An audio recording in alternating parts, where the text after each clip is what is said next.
2021 is a big year for Rex, and we are happy to be able to share this milestone with you as we continue to serve you as the new, bigger, and better Rex Education.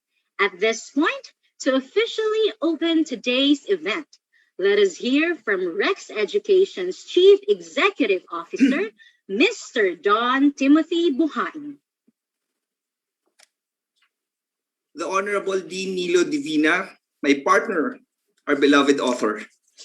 Dean Maria Soledad de Riquito Mawis, incumbent chairman of the Philippine Association of Law School, is also gracing us today.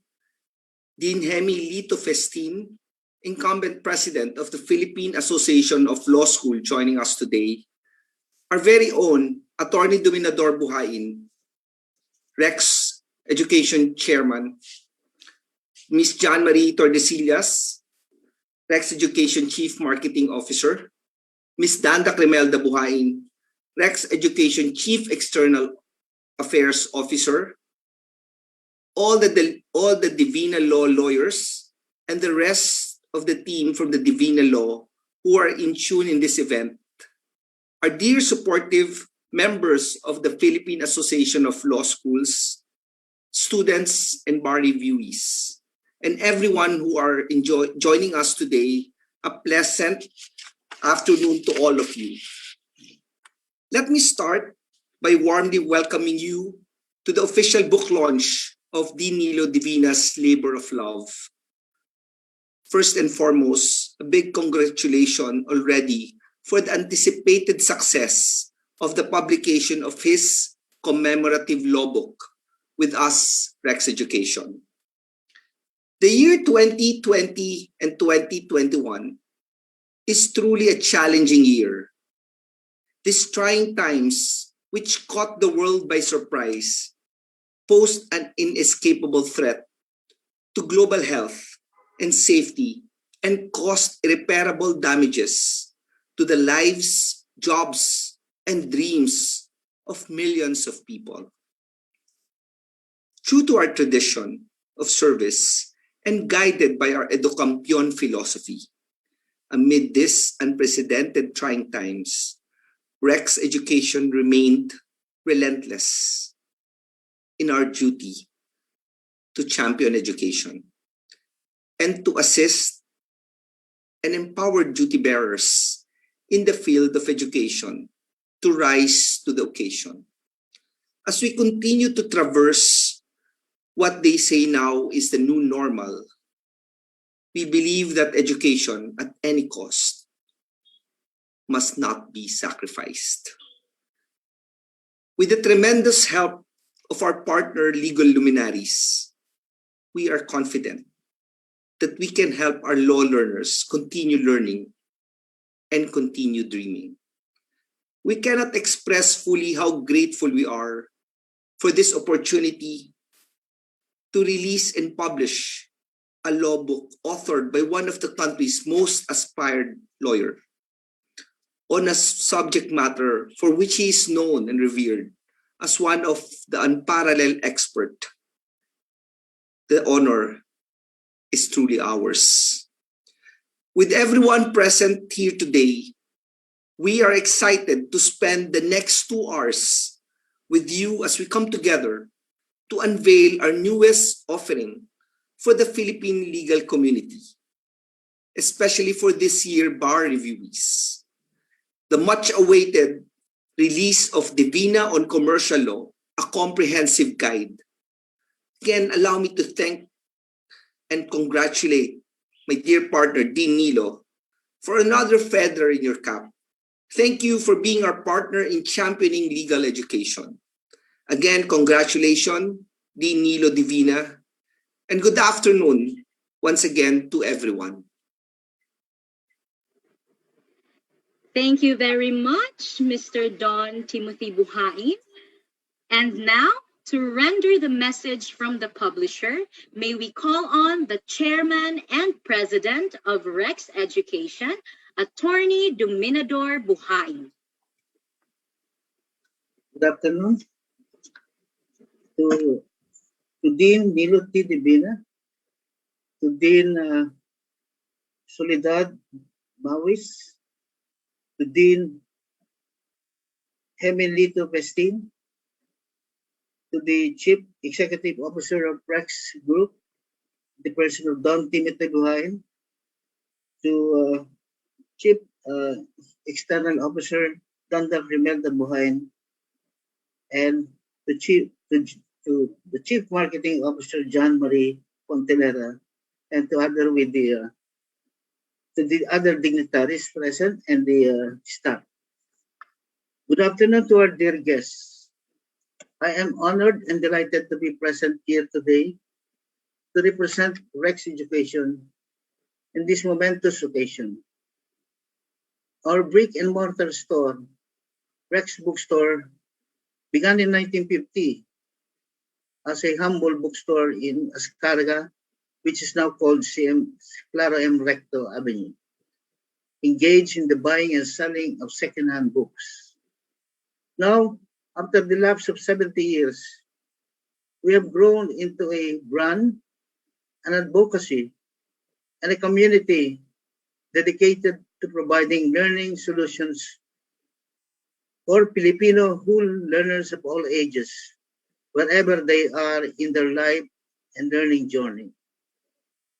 Through the years, we have grown from publishing books for learners from pre-elementary to law, to producing digital educational materials and supporting courses and services geared to address every learner's ever-growing and changing needs in the 21st century.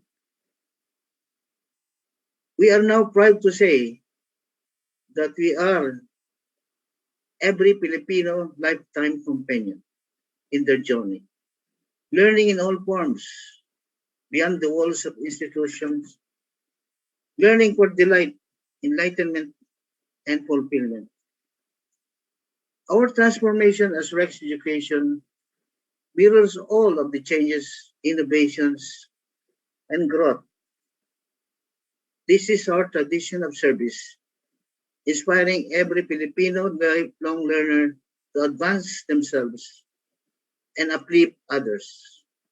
This afternoon, we are honored witnesses to the unveiling of the labor of love of one of the most beloved and most recognized luminaries in commercial law, in the person of Dean Nilo Divina. He is a man with a passion for legal education and a lawyer with humble beginning, whose life serves as an inspiration for others to reach for their dreams. As his way of giving back to the law community, he delivers his magnum opus in the form of a comprehensive reference, especially written to aid those preparing for the bar examination, titled Divina on Commercial Law, a comprehensive guide. We are very much honored to be the publisher of choice of Dean Nilo Divina, while Rex, as an organization, has made great strides over the years to contribute to the legal community, to our comprehensive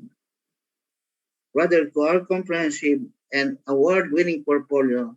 This could not have been possible if it were not for the great minds of our partner legal luminaries. So, on that note, allow me to personally thank you, Dean Nilo Divina, for choosing and trusting Rex Education for the legacy book that will definitely enlighten and guide many brilliant. Allow me also to leave our commitment that we will continue to live up to our avowed mission to champion legal education in our country. Awaited legal publication, which will certainly help shape this country's future leaders. We are confident that we will achieve greater contributions to the field of law.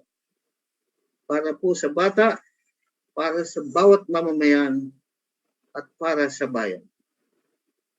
Again, congratulations, Dean, And good afternoon to one and all of you. Maraming pong salamat. Thank you very much, Attorney Buhain. And now, we are very honored to be joined by another legal expert who can best guide us on how students and bar reviewees can use the book for optimum learning, especially for the upcoming bar examinations. Let us all give a warm welcome to the chairman of Philippine Association of Law Schools and the dean of the Lyceum of the Philippines University College of Law, Dean Maria Soleda de Requito Mawis.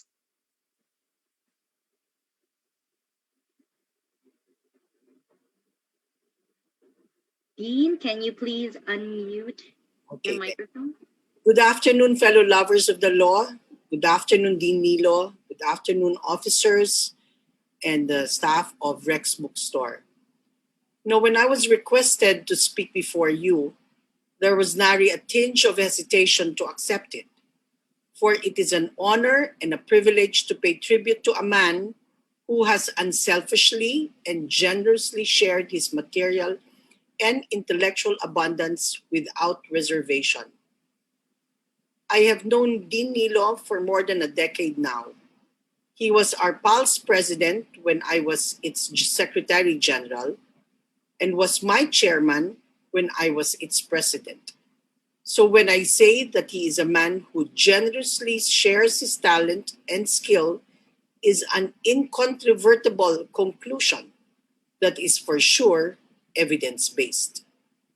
Knowing Dean Nilo, he is not expecting an accolade of praise. He merely expects us to benefit from his labor of love and his new baby, the Divina on Commercial Law, a comprehensive guide. I am sure it is a virtual treasure chest of well-researched commentaries and learnings. In this trying time, we still see and feel the glimmer of hope. The hope that through sharing, we will all thrive. Dean Nilo today has started his own pantry, an academic pantry where we expect people to line up and share in Dean Nilo's nuggets of wisdom. May we learn from what will be shared today, but above all, may we be the willing beneficiary of Dean Nilo's academic and intellectual generosity. Before I end, may I share with you what I learned from a professor before. Okay, and that is the formula of passing the bar. Okay. Study as you have never studied before and pray as if everything depended on God. Use the book of Dean Nilo. That's a sure way of passing the bar. On behalf of the Philippine Association of Law Schools, congratulations, dear Dean Nilo. To you, my friend, my heartfelt felicitations. May your tribe swell in peace. Thank you very much and good luck. Maraming salamat po. Thank you for all those very kind words, Dean Mawis. We are very honored to have you grace this event and guide us through how the book can help and guide our law learners in achieving their dreams in hurdling the law bar exams. At this point, let us hear more about how the works of Dean Nilo Divina plays a significant role in shaping our young lawyers and aspiring lawyers today. Let us all give a warm welcome to the President of the Philippine Association of Law Schools and the Dean of Polytechnic University of the Philippines College of Law, Dean Gemelito Festin.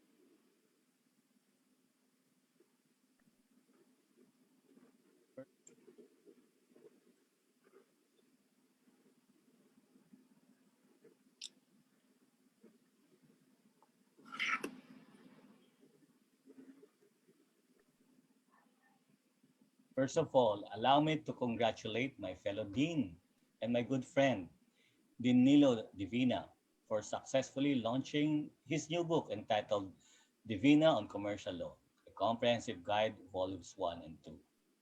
In this magnum opus, he provides his readers a comprehensive bar material that tackles the many facets of commercial law. I've known Nilo since 2012 when I was appointed as Dean of Polytechnic University of the Philippines. We were together in the various activities and projects of the Philippine Association of Law Schools. In fact, he was our former president and chairperson. Back then, he spearheaded the Bar of Filipinas, where law schools coordinated with one another to come up with a free and accessible bar review notes. His heart's desire is to reach every reviewee with bar materials on different subjects to let them know that PALS is with them in reaching their dream. Thus, in coming up with his book, I know that foremost in his mind and his heart is to equip law students and bar reviewees by discussing and emphasizing the need to know areas, concepts, and topics in commercial law, his subject expertise. Mortimer J. Adler once said, and I quote, in the case of good books, the point is not to see how many of them you can get through, but rather how many can get through to you. In his book, you will not get through, but this work will get through you, meaning it will guide and assist you. It will enlighten you. It will illuminate and simplify concepts which are difficult to understand in the past. As they say, take a good book to bed with you because books do not store. If there is a good book that you need to study and take with you before you go to bed, it is this book. If you do so, you can confidently say that you read every important matter in commercial or subject that will give you peace of mind. Moving on, one excellent thing in this book launching is that it goes with it a mini bar lecture session by the author on important topics in commercial law, such as what? Key amendments, frequently asked bar questions, most recent jurisprudence. These are complete ingredients you need to know to be able to prepare you for the commercial law bar exams. You cannot ask for anything more. Kudos also to Rex Bookstore in sponsoring this event. The Philippine legal education is faced with unprecedented disruption, which have forced our law students and reviewees to stay at home. This mini bar lecture is a welcome approach in finding ways to lessen the burden brought about by the adverse effect of this pandemic. Again, on behalf of the Philippine Association of Law Schools, I extend our warmest felicitations to Dean Nilo Divina and the Rex Bookstore family. God bless everyone. Thank you for all those kind words, Dean Feston.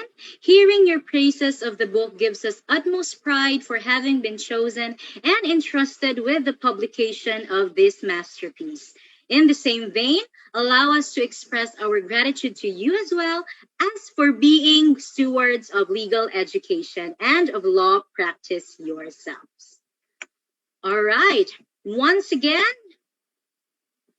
before we start, we would like to inform everyone that we have arranged an online raffle. So our dear viewers, you have a chance to win a copy of these books and other merchandise from Divina Law. So all you need to do is register now on the link that is put in the caption and the link in the comment section to be included in our live draw later. All right, everyone, before we officially introduce our author, please watch a short video.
lawyers of the country.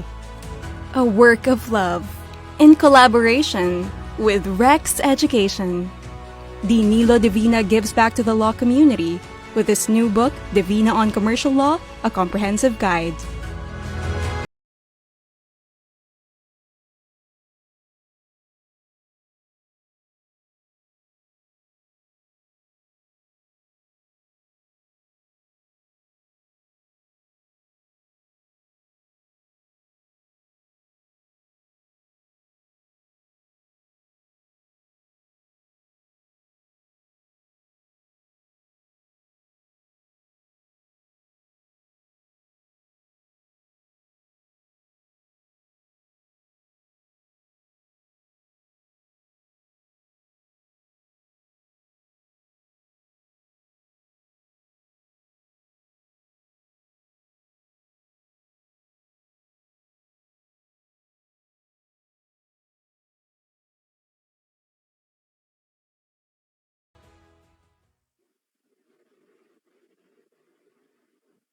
And now, with much honor, join us in welcoming our partner in championing legal education, Dean Nilo T. Divina.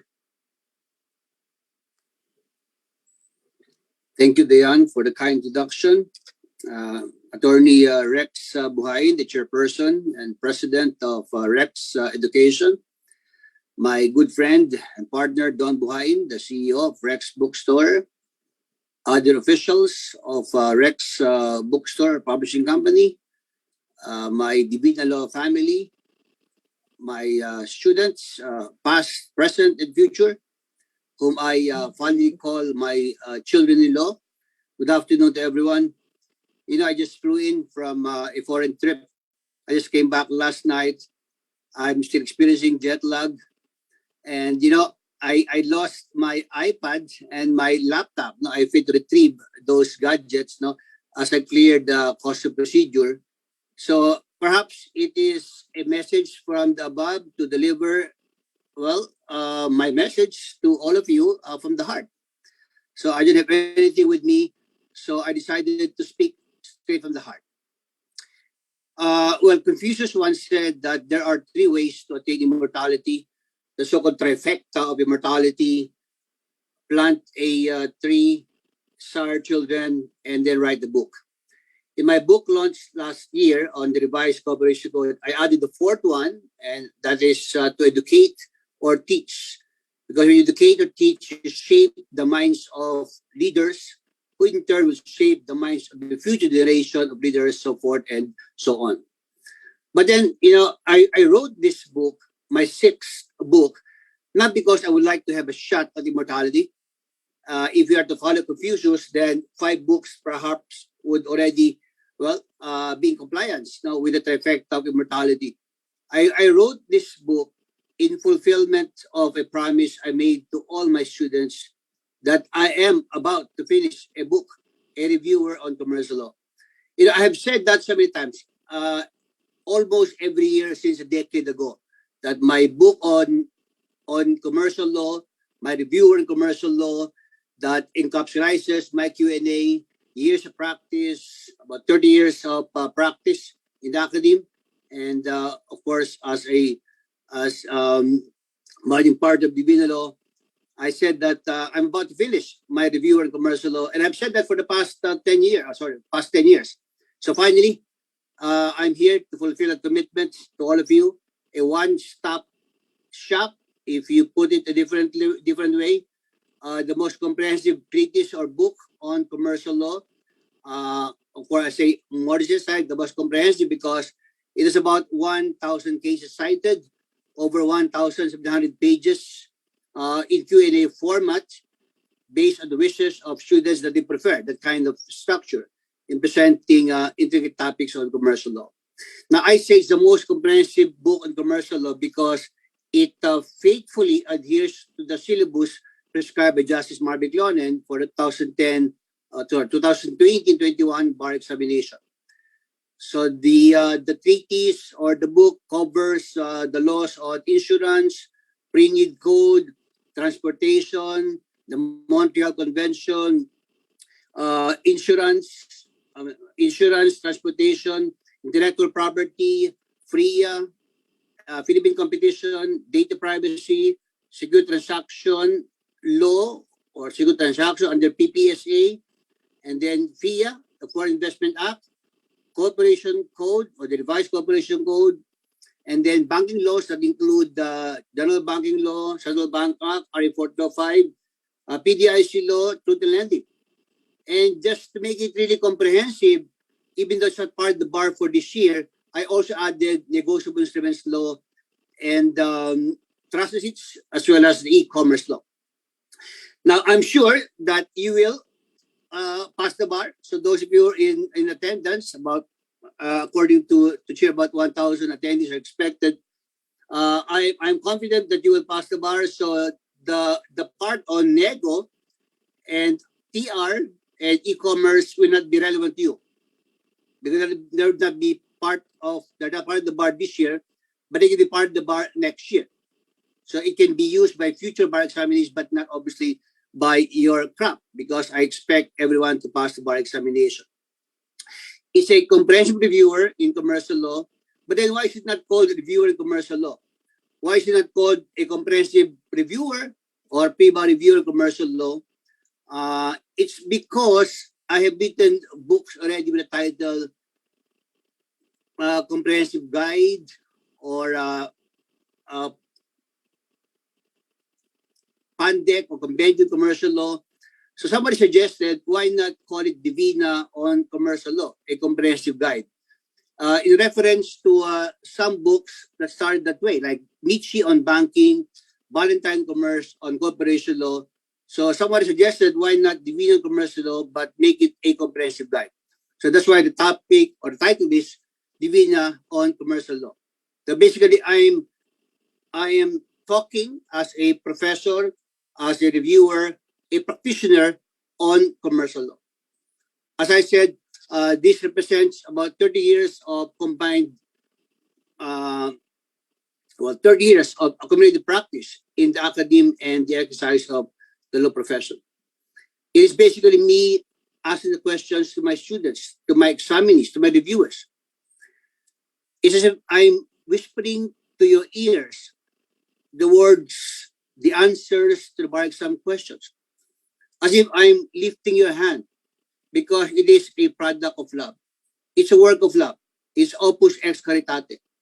Now, why they say it's a work of love? Because, teaching and writing are not lucrative professions. And I even waived my royalty for this book.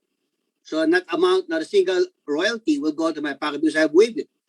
All my past publications, as you know, the royalties have been earmarked and disbursed for scholarships. So not a single centavo has gone to my pocket. But for this particular book, my royalties are waived so that we have an affordable reviewer on commercial. And also, it's not just a reviewer.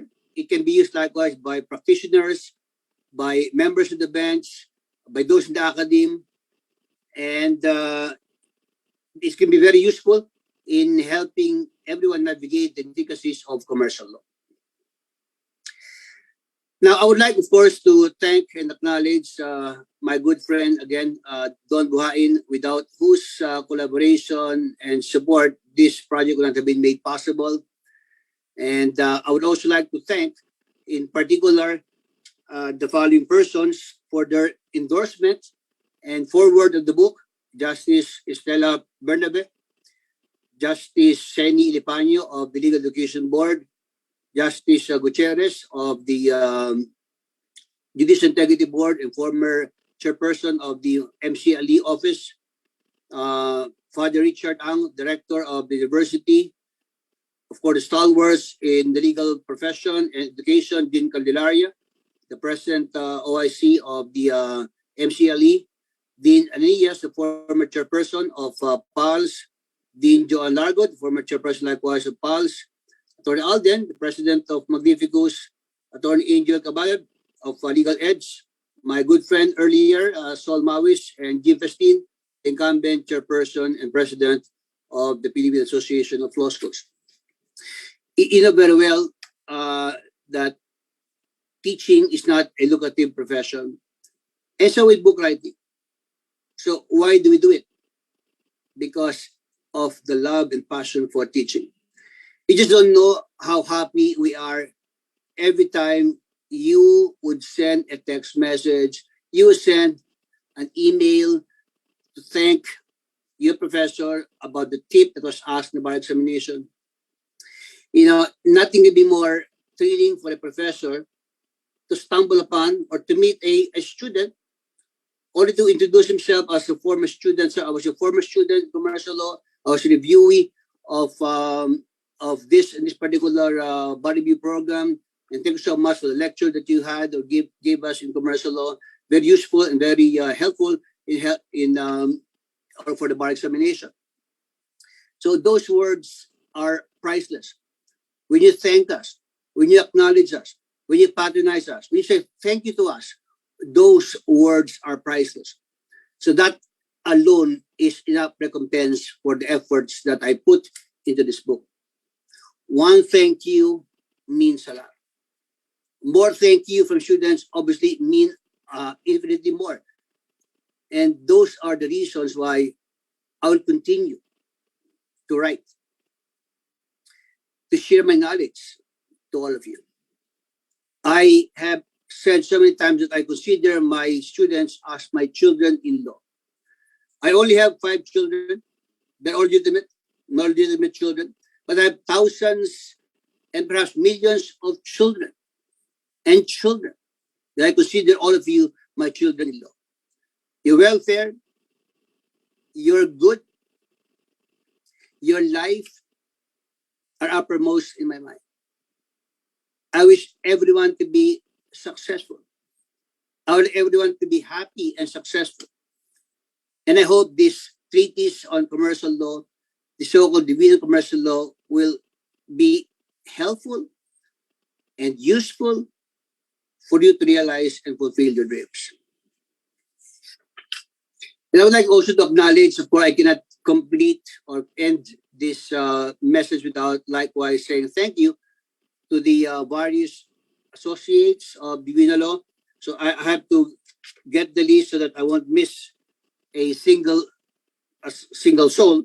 Of course, Jeff Magsumbol, the overall coordinator, Jana May Texon, Kenneth, Sheila Esquivel, Marnelli Sales, Jairus Bernales, Paulo Dim, and Bianca Soriano for the useful research, layout, and proofreading of the book. And of course, nothing is possible without, he may be the last in the narration, but obviously the first in everything, our Lord Almighty. Without God, we are nothing. So this book would not be made possible without the guidance, the wisdom, and inspiration from God. Earlier, Dean Saul said that the best formula to pass the bar is to study as you have never studied before and to pray likewise. That has been the philosophy of Divina Law, my philosophy likewise as a person, as a practitioner, and as a reviewer. We have to pray as if everything depends on prayer, and we have to study or work as if everything depends on work or study. So you have a book on commercial law, but don't forget that book, that review in commercial can be most appreciated if there is divine assistance that goes with it. Divina on commercial law. Divina, your author, and of course, divine providence to complete. So on that note, I hope that this book, again, will be useful and helpful to everyone. And Justice Marvick Lawrence said that this is the bar examination ever, but this bar exam will be the best ever only if we pass. Therefore, with this book, at least in commercial law, go and hurdle the bar examination so it can be said that indeed this is the bar examination ever. Thank you. Thank you very much for that very inspirational message, Dean Divina, to our law learners, especially the bar reviewees. At this point, we will be proceeding with the lecture. Once again, Dean Divina, you may now present the presentation. Okay. So this is a 1 hour lecture on likely questions the bar examination. Of course, when I prepared the materials, I also had to put everything in the eyes of, in the presence of God. So to help me identify the topics that are likely to be asked in the bar examination based on the guidelines given to me by our publisher, Rex Bookstore. So it's a combination of research at the same time divine providence again. Okay, let's start with the first item: 5 key amendments in the corporation law and why they're likely to be asked in the bar. The first one person corporation. Now, you know that the standout provisions of the revised corporation code, I mean the ones that really stand out compared to other amendments or features of the law, one person corporation and perpetual existence. That's why it's the first in my list, one person corporation. There's a new section for one person corporation. It's a novel concept, and chances are high that anything about the OPC will be asked in the bar. What is a one person corporation? We all know it's a corporation with a single stockholder, provided only a natural person, trust, or estate may form in OPC. We all know it's not required to have minimum authorized capital stock except otherwise provided by special law. Right now there is none, but the SG may issue a regulation to fix a minimum authorized capital stock. But for now, there is none. Its name shall indicate the letter OPC. Now, being a corporation with a sole stockholder, then that sole stockholder has limited liability, meaning the liability of the stockholder is limited to subscription in the corporation. He is not liable beyond his contribution in the one-person corporation, as long as he can prove that it's adequately financed. Now, so a potential bar exam question is, what are the elements or conditions so that the obligation of the corporation cannot be enforced against the sole stockholder? So don't forget these conditions.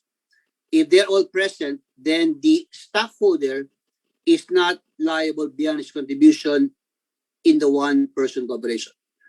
First, it must be adequately financed.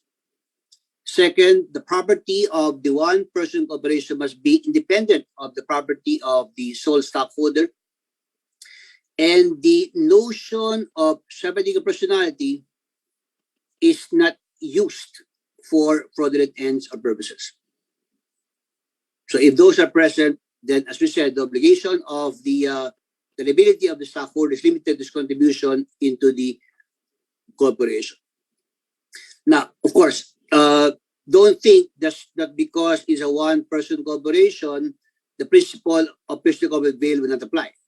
So that is very clear that the doctrine on personal corporate veil applies with similar force to a one-person corporation.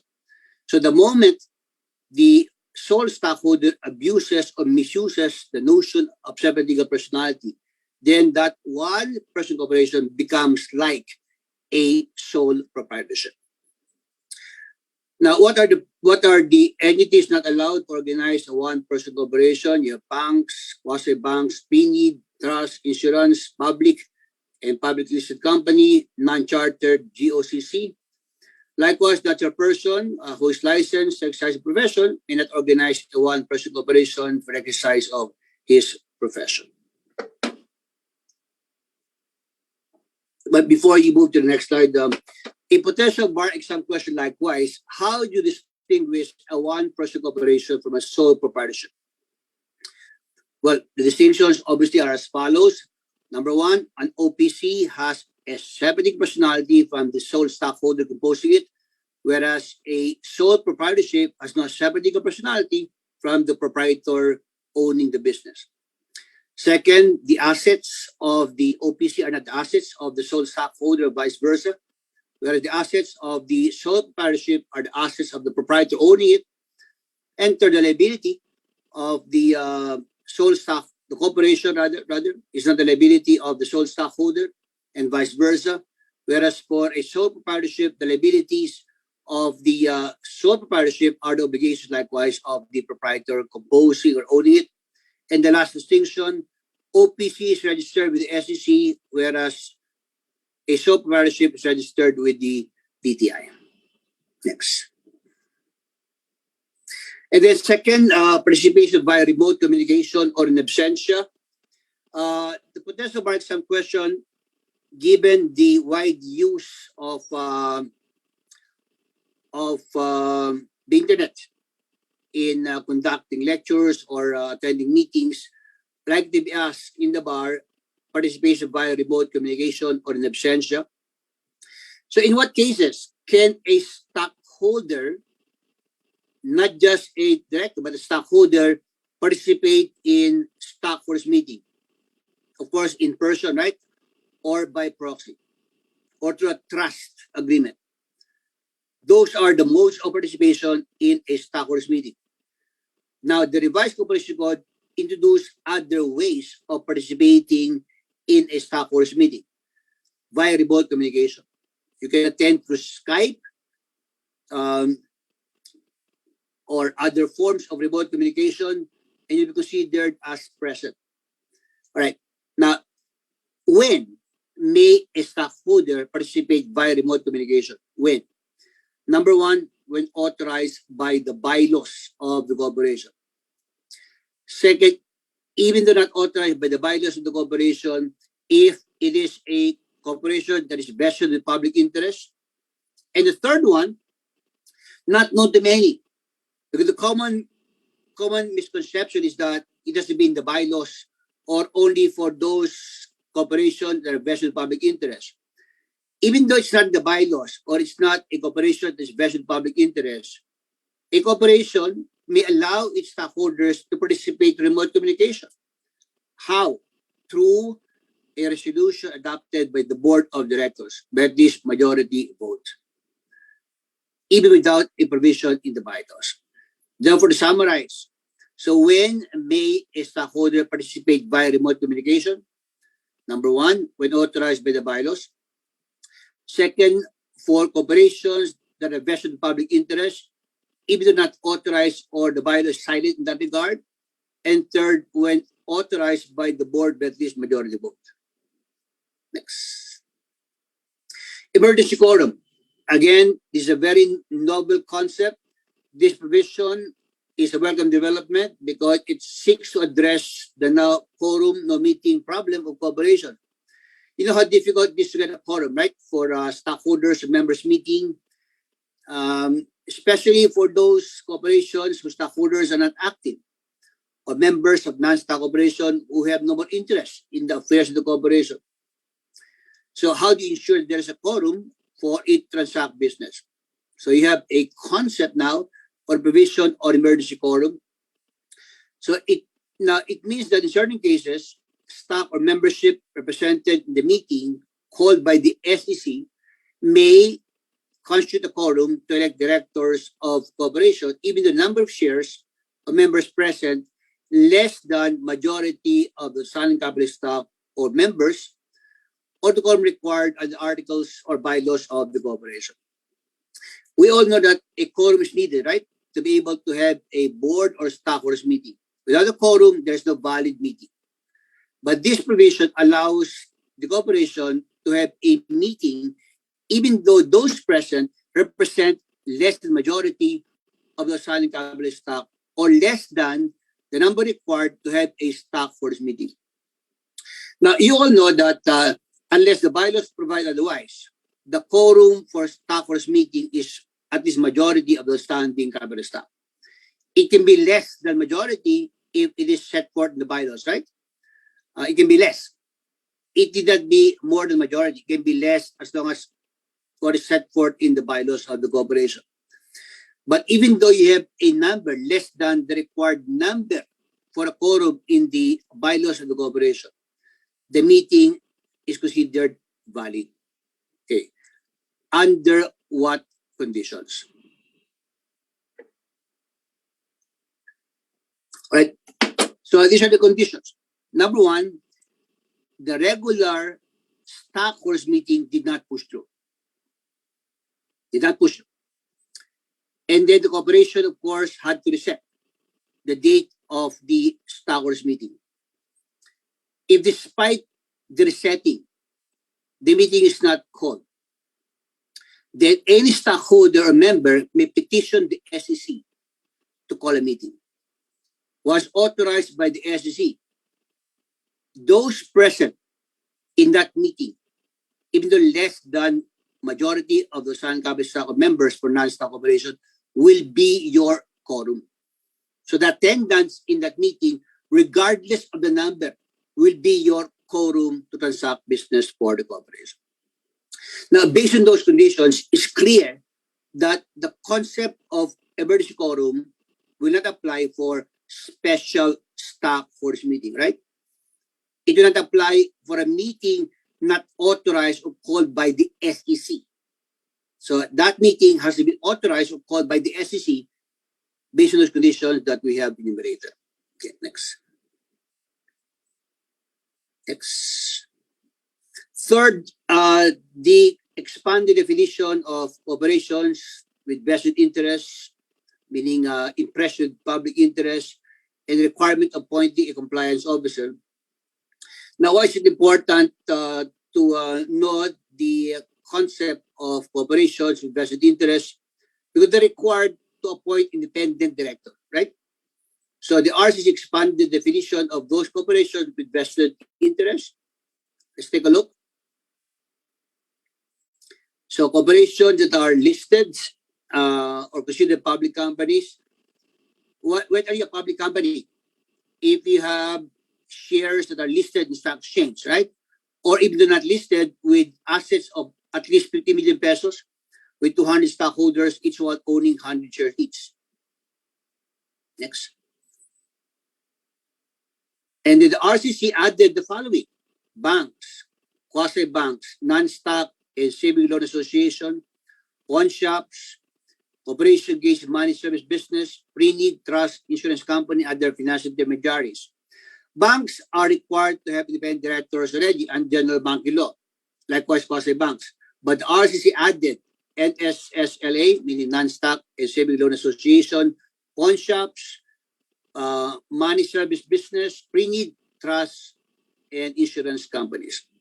And then those other corporations engaged in business that are best in public interest are determined by the SEC. Next. Now, if the corporation likewise is best in public interest, in addition to the need to appoint independent director, the RCC required the appointment of a compliance officer. So therefore, if you are to be asked, who are now your officers required to be appointed under the revised corporation code? So you cannot head a corporation without these officers: the president, secretary, and treasurer, right? And a compliance officer if that corporation is vested in public interest.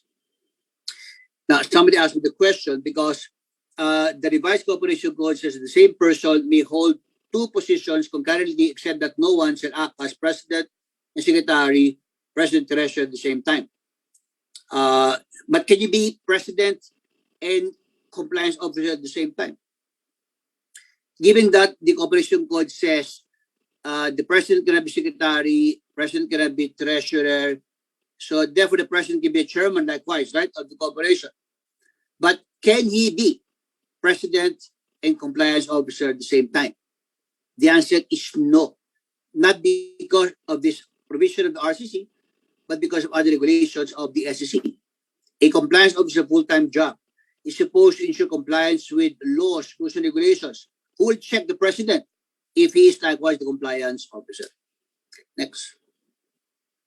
All right, the last one, I'm torn actually between perpetual term and what I heard from the grapevine that Justice Marvick is likely to ask a question on arbitration procedure for a bank, for a corporation. You all know that the RCC allows the articles or the bylaws to include arbitration agreement, which means that a stockholder cannot sue the corporation or vice versa without first exhausting arbitration procedure as set for the bylaws articles of the corporation. But I think, given that we said only 5 key amendments that are like to be asked in the bar, obviously, corporation law is a very broad topic. Given that we're only required or asked to discuss the 5 key amendments, I would say that the 5th in my list, could have been 2nd, in fact, is perpetual term. You all know that corporations organized under the revised corporation code and those organized prior to the effectivity of the revised corporation code shall have perpetual existence. Unlike under the old law, the term of the corporation is that provided articles but not to exceed 50 years. And unless you amend the articles to extend the corporate term, it shall be dissolved, deemed dissolved.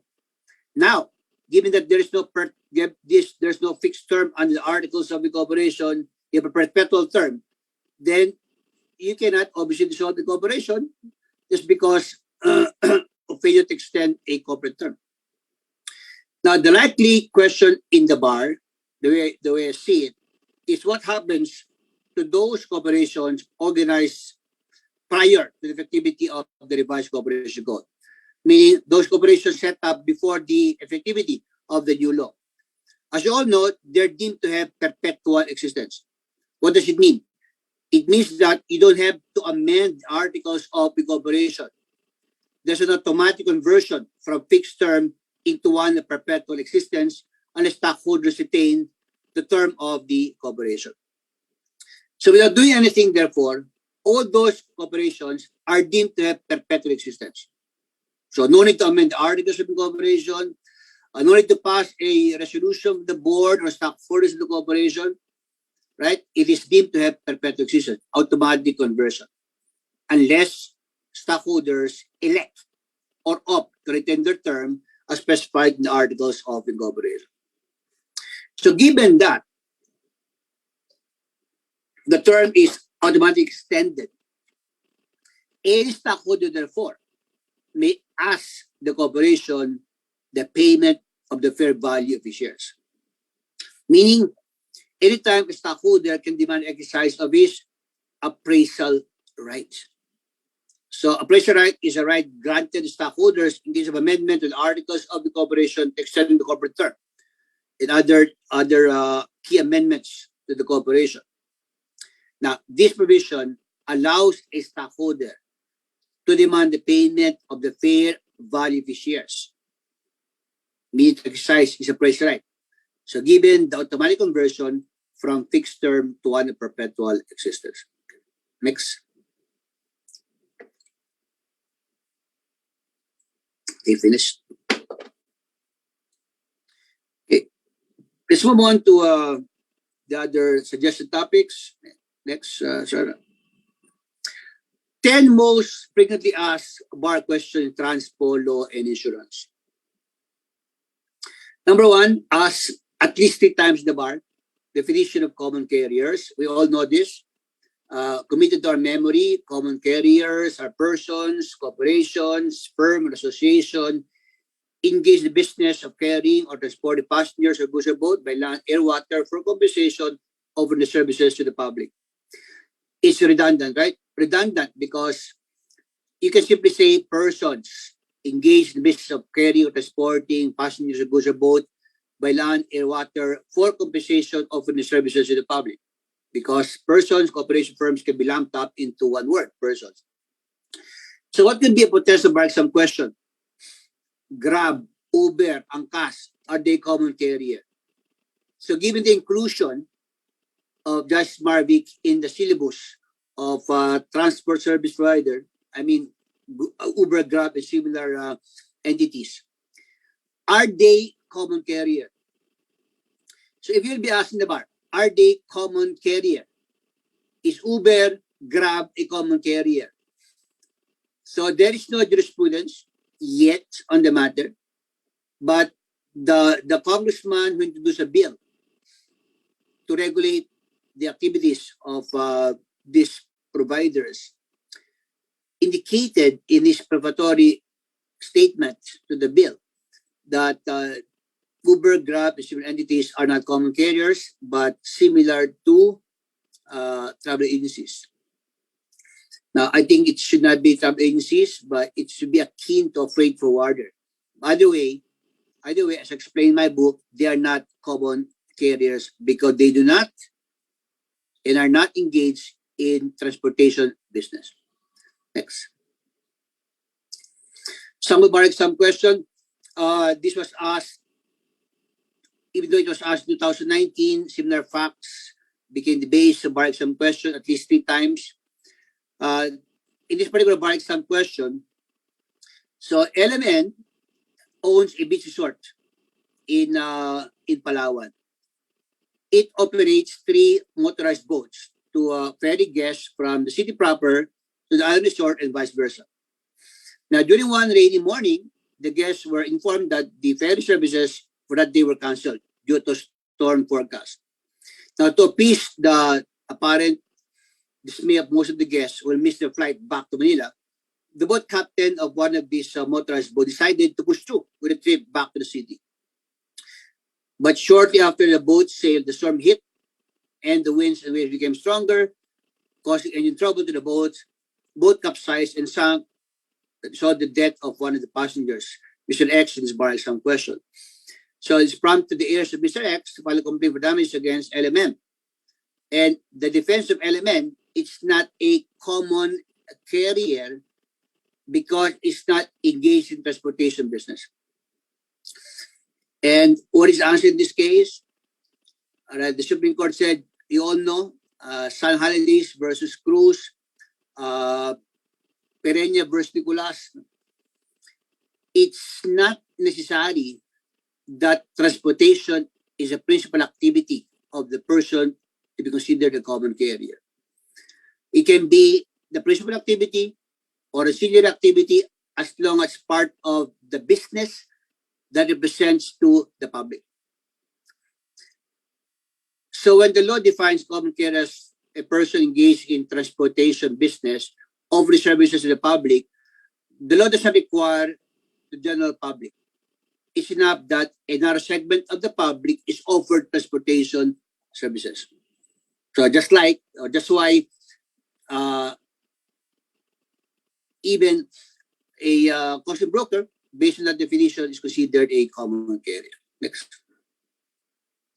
Now, second most commonly asked bar exam question, about 7 times asked in the bar. The details required of common carrier.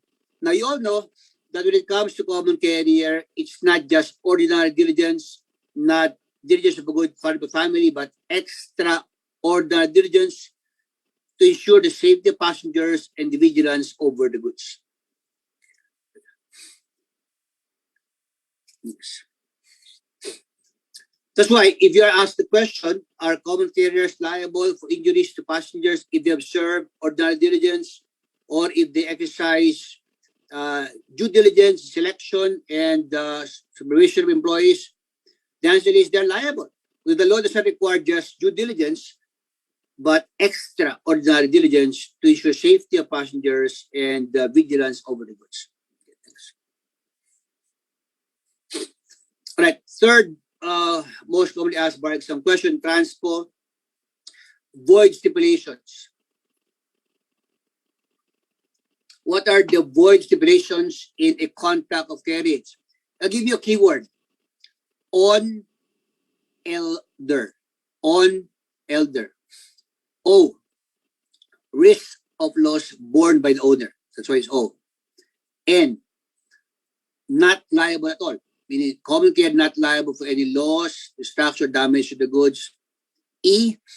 Not liable for acts of employees.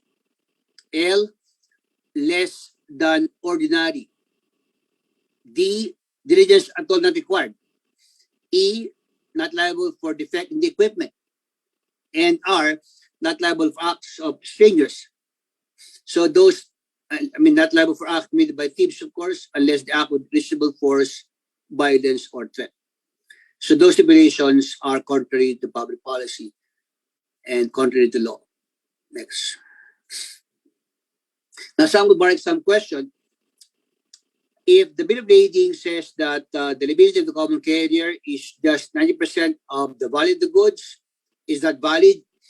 What about stipulation that in the event of loss, damage to goods on account of defective condition of the vehicle, the liability is limited to the value of the goods appearing in the bill of lading and the shipper declares higher valuation? Of the two stipulations, which one is valid?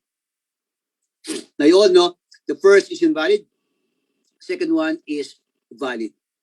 Now, why is it that you cannot limit the liability of the common carrier to just 90% of the value of the goods, or even 100% of the value of the goods?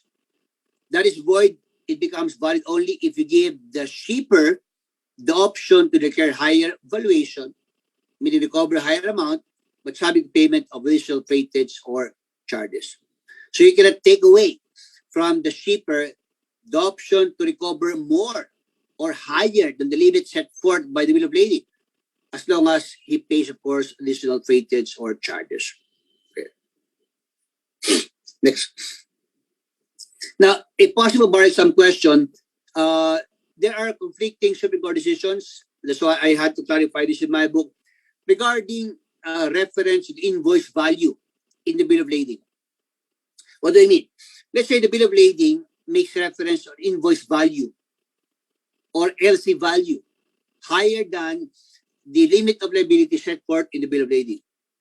If the goods are damaged or lost, how much can be recovered by the common carrier? The invoice value or the limit, the amount set forth in the bill of lading? Okay. So there are three conflicting Supreme Court decisions. Next slide, Sarah. All right, so let's say the bill of lading says the common carrier is liable only for $500 per package, unless shipper declares higher valuation. Okay, and then the bill of lading makes reference to invoice value. All right, how much can be recovered in case of loss or damage to the goods? $500 per package or the invoice value? The Supreme Court said, in this case, Unsworth versus CA, that the reference to invoice number in the bill of lading is not tantamount to a higher declaration of the value of the goods. Therefore, carrier liable only for $500 per package. Next. Now, in Philam versus Hongwa Shipping and Walem Shipping Corporation, it was held that the insertion of the words LC number 90-02447 likewise can be the basis for the carrier's liability. A notation in bill of lading that indicate the amount of LC obtained by the shipper is not likewise equivalent to the declaration of the value of the goods as required by the bill. And the third one is a shipping line versus BPI MS Insurance Corporation. It was ruled that declaration requirement does not require that all details must be written down on the very bill of lading. Compliance can be attained by incorporating the invoice, reference to the bill of lading, as long as the former contains description of the nature, value, and payment of freight charges is admitted as part of the evidence. Now, to summarize, therefore, the insertion of the invoice number or reference to LC is not equivalent to higher declaration or higher valuation. But the same interpretation will not apply if there is a breakdown of the nature and value of the goods and payment of charges made by the shipper, all of them corroborated by evidence. Next. Now, common carrier not liable for injuries inflicted by strangers or co-passengers, because you all know for acts of strangers or passengers, common carrier is not the issue of the safety of its passengers. It's only liable if it does exercise due diligence to prevent the incident. Next. Fourth, all right, I think we have covered that. Next. 5, effect of force majeure on the ability of common carrier. Now, you all know what are the elements so that force majeure can be invoked as defense. Number 1, it is the only and proximate cause of the loss or damage to the goods, right? The only and proximate cause. Not guilty of delay. And freedom or free from participation or aggravation, meaning free from any contributory negligence. Next. And then for insurance, 6 to 10, cover insurance. For insurance, the most commonly asked bar exam questions. Number 1, of course, insurable interest. Can you imagine? Ask no less than 9 times the bar exams. So what is insurable interest? The interest which the person is deemed to have in the subject matter of the insurance such that he will derive pecuniary benefits or suffer pecuniary loss in case of preservation of the subject matter or termination, destruction, injury by the happening of the risk or the peril insured against. And then next for insurance, distinction between insurable interest in property and insurable interest in life. So you all know this, so just follow me mentally. Or follow me mentally. What are the distinctions? In property insurance, there is a limit. What is the limit?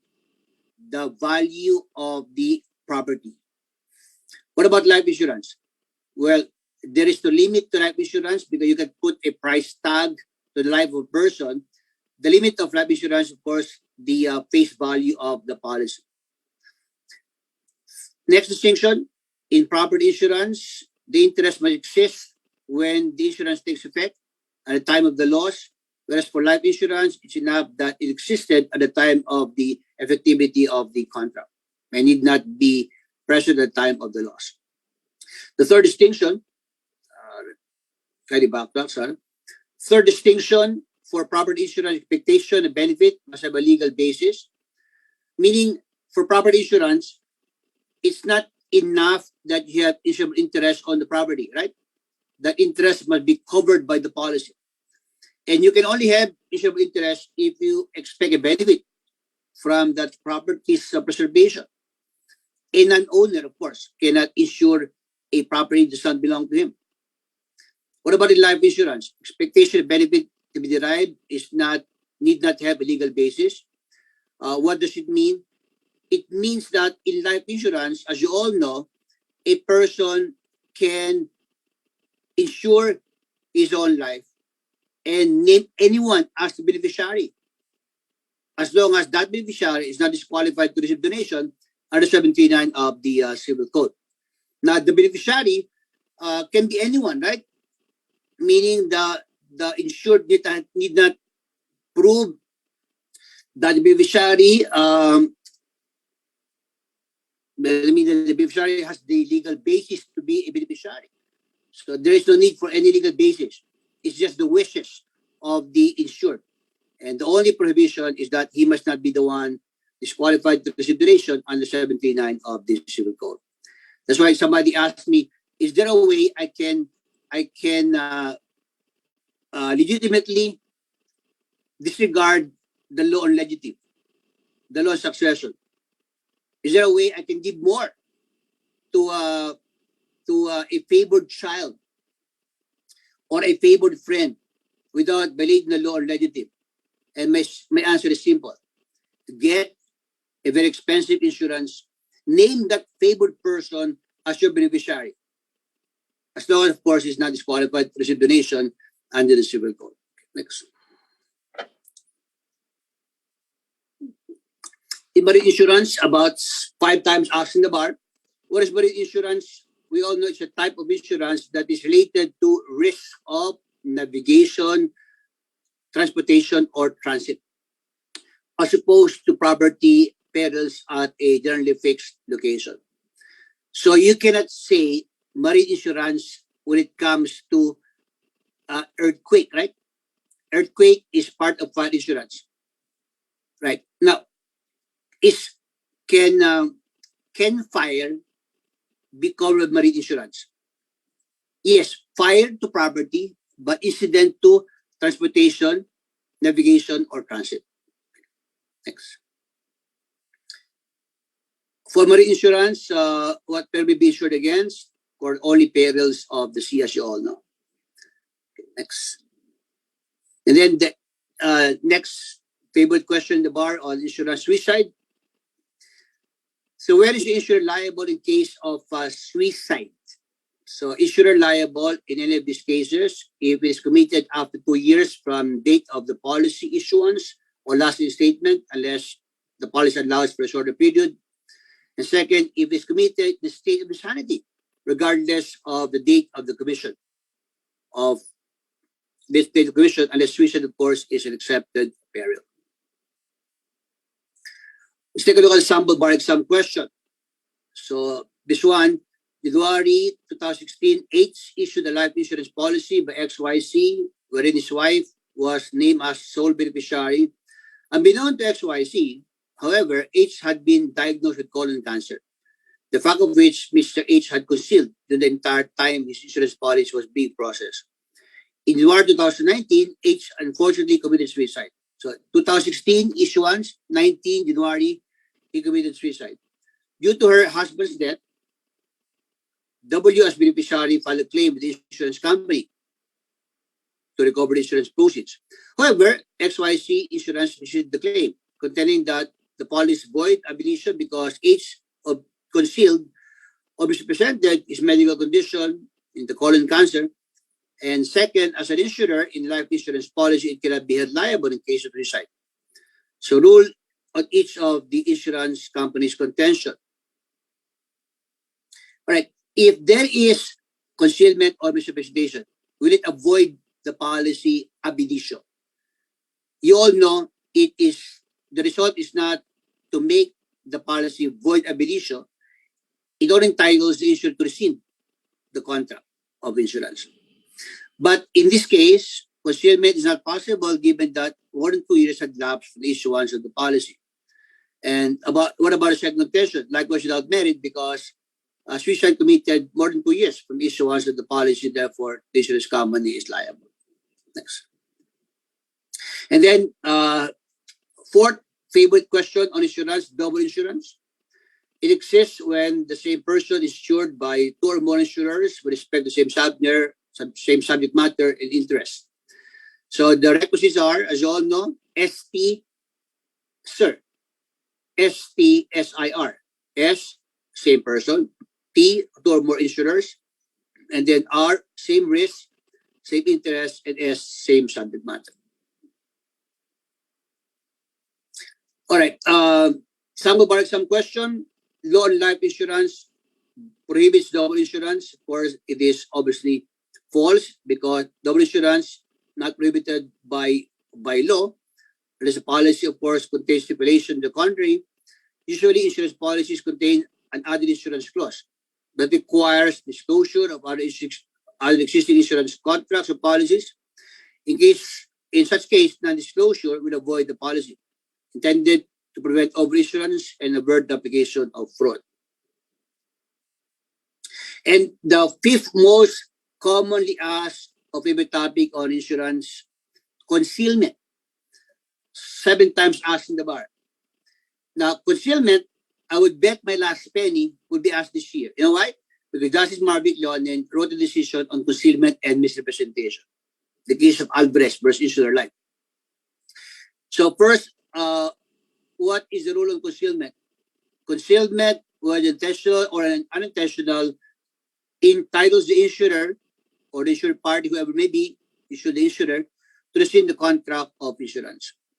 What is the rationale? The contract of insurance is one of utmost good faith, and therefore each one must disclose to each other material facts known to him. Next. Now, you all know that the facts concealed need not be the cause of the loss. It's basic in insurance. The facts concealed need not be the cause of the loss. If you will question the bar on this topic, did not disclose to the insurer that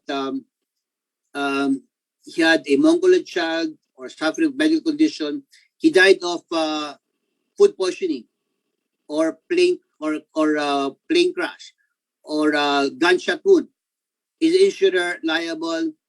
And the answer is the insurer may rescind the policy on account of concealment or misrepresentation. But is it not true that the food poisoning has no relation to having a Mongoloid child, or having renal problems, or having medical condition? And the Supreme Court, including the last one, penned by Justice Marvin Leon, said that the facts concealed did not be the cause of the loss. If the fact of having a Mongoloid child or having renal problem or medical conditions were disclosed to the insurance company, then perhaps the insurance company would not have issued the insurance coverage, or would have probably issued the coverage but subject to higher payment of premium. All right, next.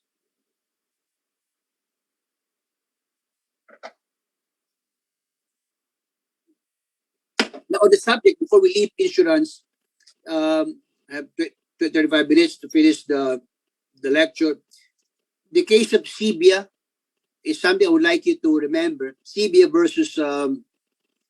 versus Sun Life Insurance, because of the rule on concealment, in relation to our discussion on concealment.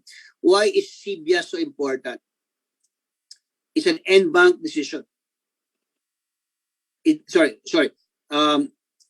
not an en banc decision, but it modified the rule on incontestability clause in relation to concealment. You all know that if there is concealment, it will entitle the insurer to rescind the policy.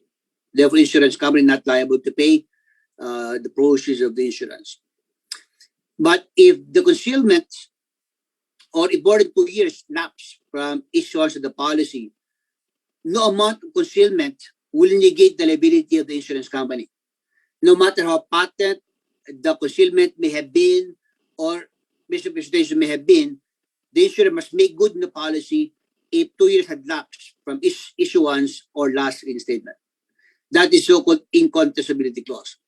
But in CBIA versus Sun Life Insurance Company, the Supreme Court, reiterating Banker versus Aban, said that if the insured dies within 2 years from issuance of the policy, the insurer must make good on the policy. What does it mean? It means that there are now 2 incontestability clauses, right? The first one, if the policy lapses more than 2 years from issuance or last reinstatement. And second, if the insured dies within 2 years from issuance of the policy. All right, what happened in CBIA versus Sun Life Insurance? He did not disclose to the insurance company that he was confined at the NKI. But he disclosed in an application that he has kidney problems and he sought medical treatment. The only thing he did not disclose is that he was confined at the NKI. Now, 3 months after issuance of the policy, he died of gunshot wounds.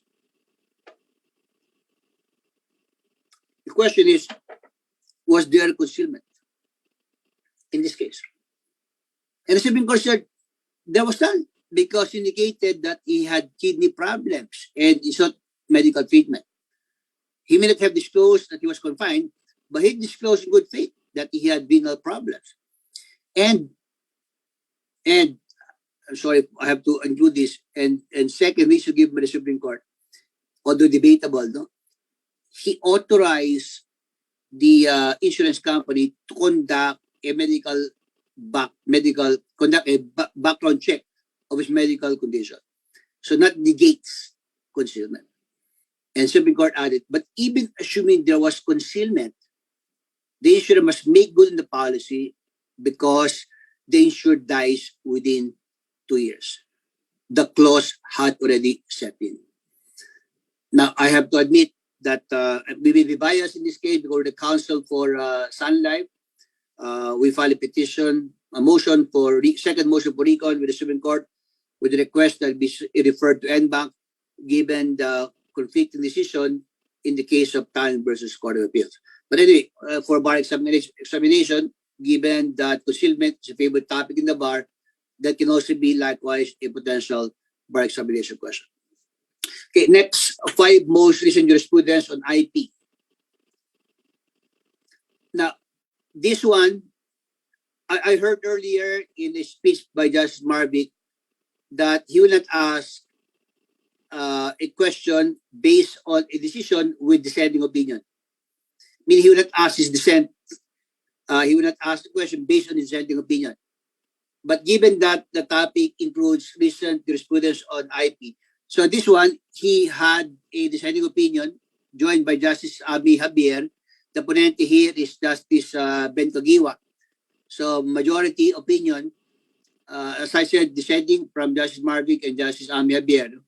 Anyway, in this case, the Supreme Court said that the mode of acquiring trademark right is through registration done in good faith.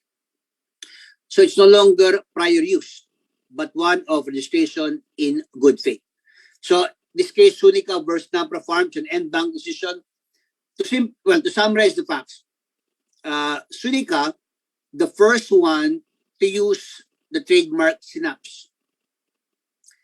Now, Napra Farm registered the trademark Synapse, sounding alike, right, with the IPO.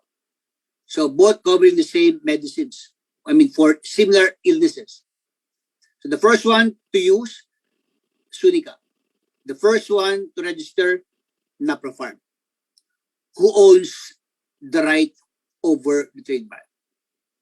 The Supreme Court said it is Napra Farm, the first one to register the trademark with the IPO. So that's now the rule. The Supreme Court abandoned previous decisions that trademark right is acquired through prior use. Not anymore. It's acquired through registration done in good faith. Now, a potential sub-bar exam question is, if Sunica was the first one to use it, but Napra Farm, the first one to register it, can Napra Farm sue Sunica for trademark infringement? And the Supreme Court said, while Sunica may not have a better right to the trademark because not register it first or ahead of Napra Farm, Sunica cannot be charged with trademark infringement and document prior use. So at least, it may not own the trademark, but it cannot be charged with trademark infringement given that it was the first one to use the trademark in commerce. Next.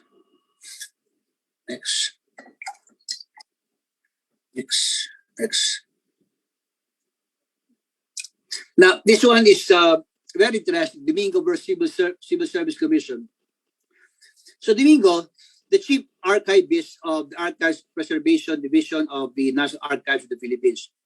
She was invited as a resource person at a basic records management seminar workshop, a 2-day training on paper preservation requested by the mayor of Bacoor without approval of the National Archive. Now, she was charged with serious misconduct, grave misconduct, dishonesty, and conduct prejudicial to the interest of the government because he disseminated, supposedly, NAP handouts without the approval of the National Archive of the Philippines. So the question is there infringement of copyright with regard to dissemination of the NAP materials? Supreme Court said no infringement of copyright because works of government are not copyrightable. Next. ABS-CBN versus Director of Bureau of Trademark.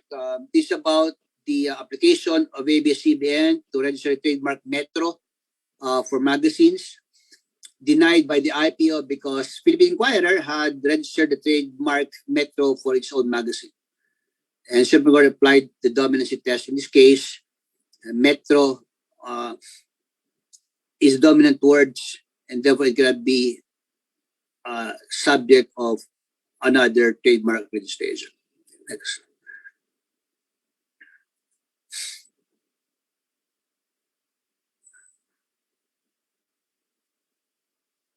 Okay, next.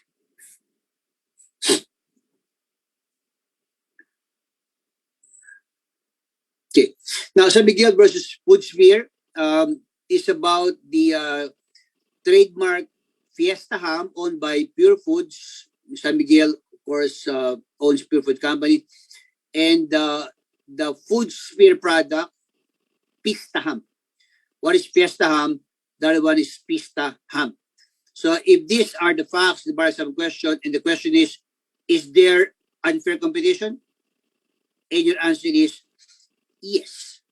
Okay, Fiesta owned by Pure Foods and Pista Ham owned by Food Speed. So there's unfair competition as well by the Supreme Court in this case. Now, what's the true test of unfair competition? You all know what unfair competition means. It is to pass off your goods as those of another. When you capitalize on the goodwill of another, you deceive the public into thinking that your products, your goods are manufactured by somebody else. Okay. Next. So the Supreme Court said the elements of an action for unfair competition, similarity in the appearance of the goods, intent to deceive the public and defraud the competitor. Next.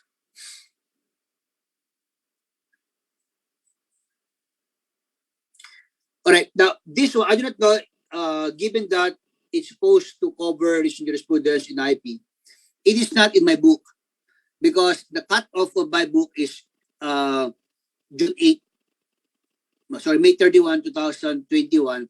And this decision was uploaded only on June 15, 2001, but decided on February 9, 2021. So I have to say, I have to make that caveat. It's not in my book only because it was uploaded only after the book has been printed. No?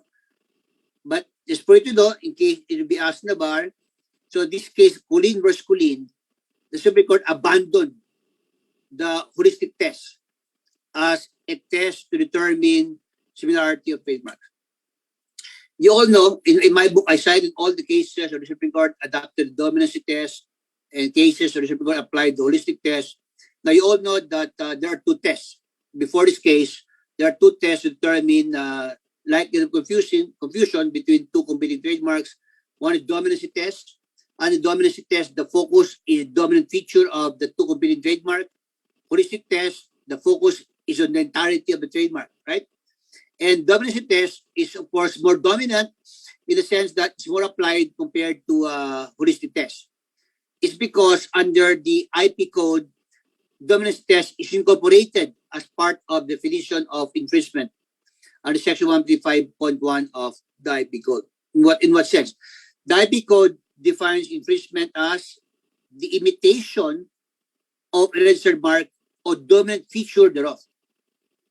Therefore, when you imitate not just a trademark, but a dominant feature of a trademark, you commit infringement of that particular trademark.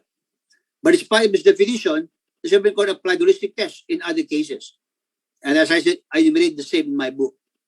Now, this case, the Supreme Court, in an en banc decision against pen by Justice Ben Kagiwa, abandoned the holistic test. There's only one test now to determine similarity of trademark, dominancy test. If this should be asked in the bar, of course, we'll have to petition the Supreme Court to be given full credit to all students because this is beyond the cut-off date. Because they uploaded it only on June 15, not 2021. Next.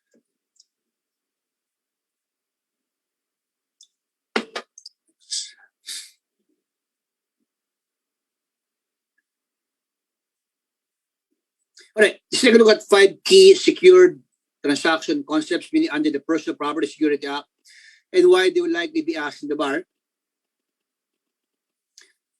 Okay, the first one on perfection of security interest under the Personal Property Security Act. So when is security interest perfected?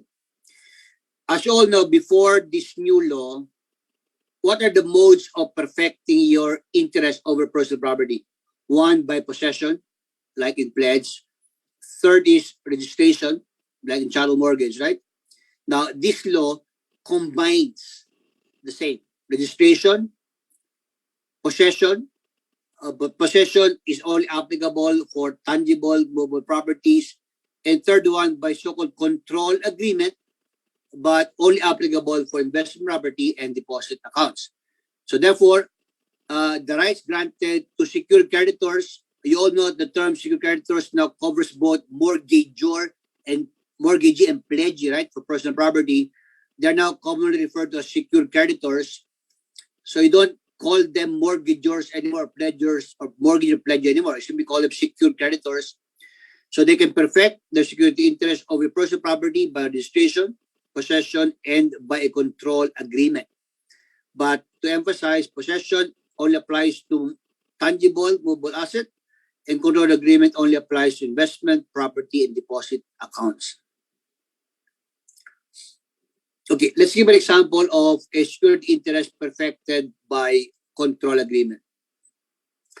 So let's say depositor obtains a loan from the lender, secured by assignment of deposit that he maintains with XYZ Bank. So he has, let's say, 1 million with XYZ Bank, obtained a loan from ABC Bank, secured by assignment of deposit that he had with the depository bank, ABC in our example.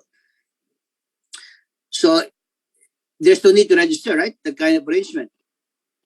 If they have an agreement, in case of default, the bank will remit the deposit to the lender. Then the interest of the creditor is perfected. That's an example of a control agreement. Or let's say a loan secured by shares lodged with the PCD, not held by a corporation but with a broker on the PCD. And there's an agreement that in case of default, the shares shall be remitted or delivered in favor of the creditor or secured creditor. Such an example of a control agreement. Okay, next. Second, regarding possession of collateral under the PPSA, this potential marks some question because it's a unique remedy under the law, not found in the old provisions of pledge or child mortgage, the so-called extrajudicial possession of collateral under this law. Now, you all know, for real property, you can file a petition for writ of possession, even with dependency of the redemption period. But that is granted only, of course, by approval of the court. It's not a matter of right, but discretionary. So you don't have a similar provision with respect to personal property under the old law. Now you have that remedy. You can ask that you be given possession of the collateral under this particular law. Okay. But what are the requirements? He can take possession if allowed by the agreement, as long as possession can be taken without breach of the peace. He can even unbolt or remove the collateral from real property, to which it is affixed. In case it is a fixture without judicial process. Right. Next. And then third, right of redemption under the PPSA. If it does not mark some question, because the right of redemption under the law on REM is different from the right of redemption on personal property. In what sense? If you're asked the question, is the right of redemption for personal property? Your answer is yes, because that's what the law says. There's a right of redemption. But if you're asked the question, after the sale of the personal property, can the grantor of security interest, mean the debtor, can he buy back as a matter of right that personal property sold in auction? And the answer is no. The right of redemption under PPSA is different from the right of redemption under loan mortgage or execution sale of real property. For REM, mean real estate mortgage, or execution sale of real property, redemption means the right to buy it back with the period set forth by law upon payment of the redemption price. Now, under the PPSA, right of redemption means the right to prevent the sale of the property by paying the obligation due to the secured creditor. It's akin to a equity of redemption. So you can stop the sale by paying the debt to the secured creditor. Next. Now, for REM, we all know the requisites of REM.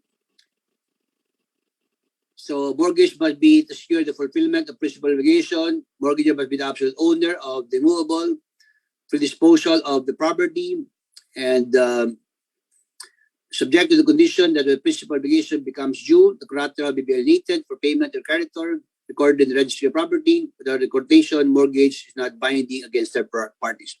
Now, the potential mark sub-question I see here is a surety, sorry, a third-party mortgagor. We all know a third-party mortgagor is not liable for payment of deficiency. He's only liable based on the value of the property. So that's the concept of third-party mortgage. As you all know, affirmed by the Supreme Court in that recent case in my book, a third-party mortgage is valid. The loan may have been obtained by the debtor, not by the mortgagor, but the mortgage is valid just the same because the consideration for the mortgage is the loan granted to the debtor. And the third-party mortgagor not liable to pay any deficiency. The exception is the third-party mortgagor is likewise a surety of the principal debtor. Next. And the benefit of exclusion in contract of guarantee. So many recent cases on guarantee. We all know that guarantor entitled to exclusion, right? Now, however, the guarantor becomes liable as a surety if he waives his exclusion or if he makes himself liable jointly and severally with the principal debtor. Next. Okay, next.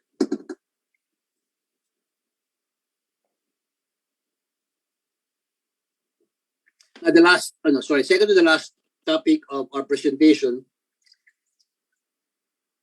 10 most recent jurisprudence on FRIA, AMBLA, and FIA.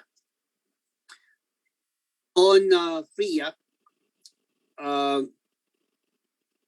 Allied Bank versus Equitable Ppsa Bank. Next slide, so I'll just summarize. So the question here is, what is the issue in this case is, what is the effect of the commencement order issued by the rehab court?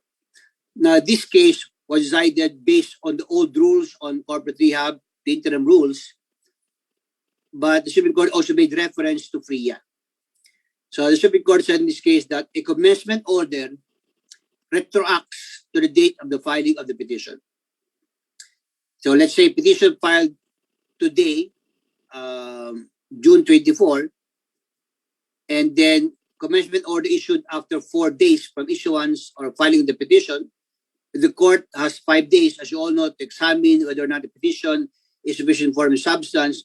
If the commencement order that includes the order is issued on the 4th day from filing, now even though issued on the 4th day only, not on the 1st day, on the 4th day, even 5th day from filing, that order retracts to the date of the filing of the petition.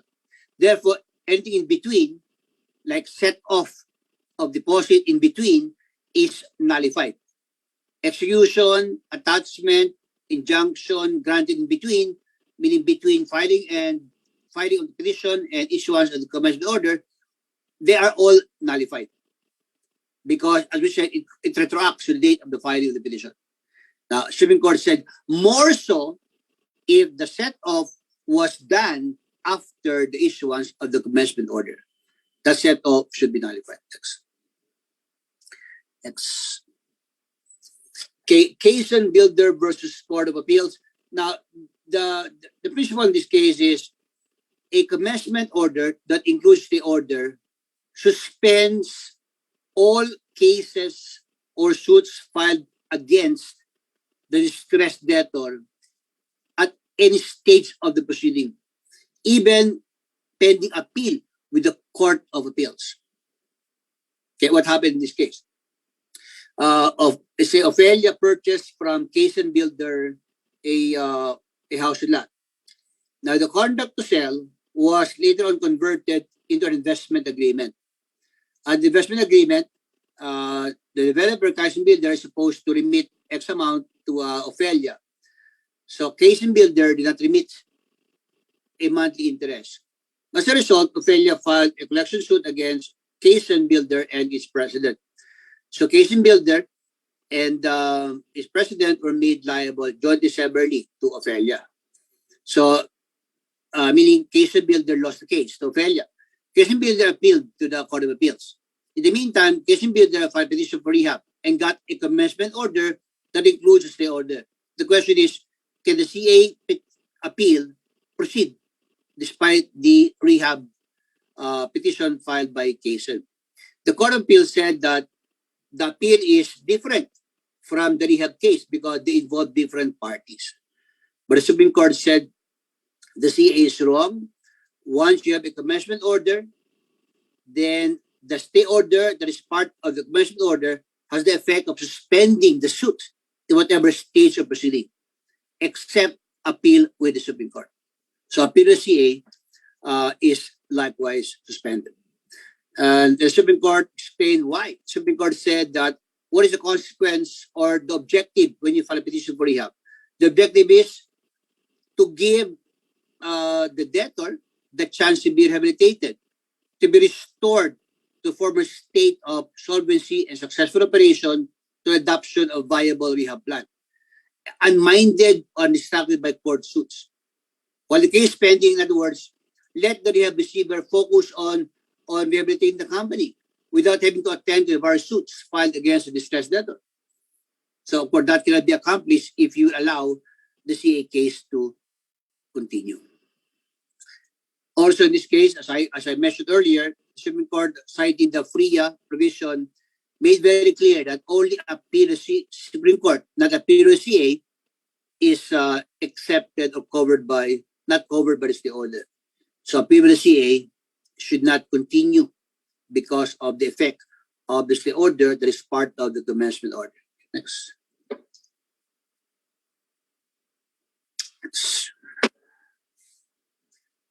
Now, trade investment versus Philippine Veterans Bank.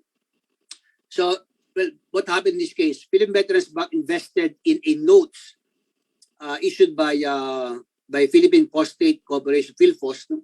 So, PhilPhos issued this instrument called 5-year floating rate facility agreement, similar to a bond. Philippine Veterans Bank invested 1 million up on the 5 billion obligation. The secure payment of the note, PhilPhos obtained the guarantee of TIDCOR. TIDCOR is a government agency. So TIDCOR made itself liable with PhilPhos for the payment of the 5-year floating rate notes. Unfortunately, PhilPhos was not able to pay the obligation and eventually filed a petition for rehab. Next slide. So the question is, if PhilPhos was able to obtain a stay order, can Philippine Veterans Bank file a suit against TIDCOR? TIDCOR having guaranteed the obligation of PhilPhos. The Supreme Court said in this case that yes, TIDCOR is liable because TIDCOR, even though it is referred to as a guarantor, waived excusation. So what is the effect if a guarantor waives excussion? It means it becomes a surety, right? And surety, the claim of surety against surety may proceed despite issuance by the court of a stay order. After all, it's not the property of the surety subject of the rehabilitation, but property of the debtor. So to summarize, therefore, a case may be filed against surety, or a pending case against surety may continue, even though the debtor, whose loan is secured by surety, may have obtained a stay order. Next.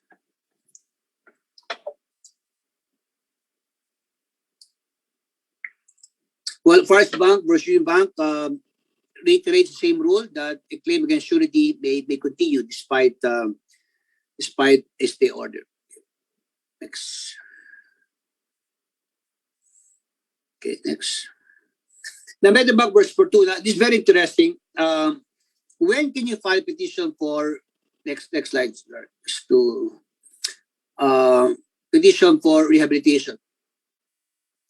When you foresee the possibility to pay your debts as they fall due, right? In case you're technically insolvent or you're actually insolvent.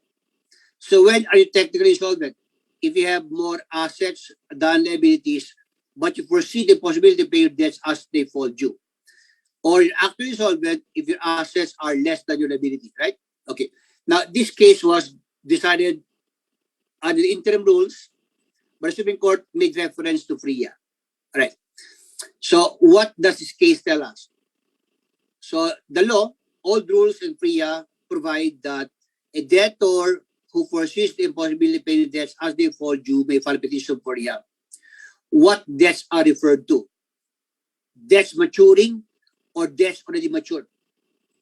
So can a debtor whose debts are already matured, not just pending payment, file a petition for rehab? And the Supreme Court said, of course. No? So not only debtor whose debts are about to become due, but debtors' debts are due may file petition for rehabilitation. So keeping in mind the objective of rehabilitation, right, to restore the debtor to former state of solvency or successful operations. So again, it's not limited to debtors' debts are about to become due, but also includes a debtor whose debts are already mature or due for payment. Okay, next.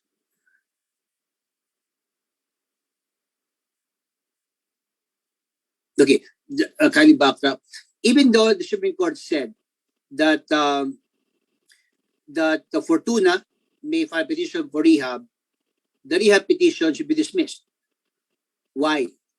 Because that it did not provide for the features of an economically viable rehab plan. So the Supreme Court reiterated its ruling in a case penned by Justice Marvin Leonen and Justice Stella Bernabe. So that's why I thought it's important. So while this case is not decided by Justice Marvin Leonen, it reiterated a case penned by Justice Marvin, as likewise Justice Telly Bernabe. So a rehab plan must satisfy the following, must provide for the following feature to be accepted by the court: economically feasible rehab plan. So what does it mean? There has to be material financial commitment on the part of the debtor to fund the rehab and make it work. So there has to be readiness, ability, and willingness, readiness, ability, and willingness to fund the rehabilitation. So discussion with a foreign investor is not enough. A potential entry of a foreign investor is not enough. There has to be a firm commitment on the part of the debtor or its investor to fund the rehabilitation. Without the material financial commitment on the part of the debtor, then the rehab plan should be dismissed. Next. The above Republic tells us about the issuance of application for freeze order by the AMLA with the Court of Appeals after the Ombudsman has found probable cause for violation of the unexplained wealth law. So remember this case, General Ligot? Anyway, so the Ombudsman basically found probable cause that he may have violated the law on unexplained wealth. So thereafter, the AMLA filed a petition or application for freeze order with the Court of Appeals. And the Supreme Court said, what are the obligations of the AMLA when it filed an application for the issuance of freeze order? It must establish probable cause, right, that an offense may have been committed, and the probable cause relates to unlawful activity under the anti-money laundering law. So obligation on the part of AMLA to establish probable cause that the funds relate to unlawful activity, and likewise for the CA to make independent assessment that there's probable cause that the funds relate to unlawful activity. So given that the Ombudsman has found probable cause for the commission of the offense, no, then the only obligation now of the AMLA is to establish a link with the probable cause and the funds, the link with the funds and the commission of the unlawful offense. Next.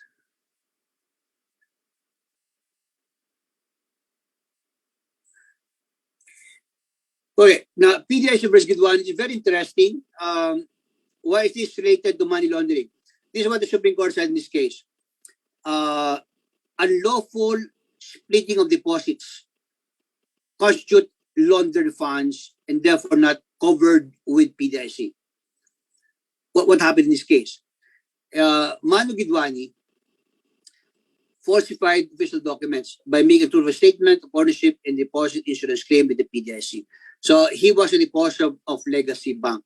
Legacy Bank, as you know, was already closed by BSP and eventually subject to liquidation. So Manu filed deposit a claim with PDIC. And so with hundreds of employees, helpers of Bidwani. So those helpers, employees of Bidwani, all received checks from PDIC. So without PDIC knowing that the deposit of Bidwani was broken down and distributed or transferred to these employers and helpers.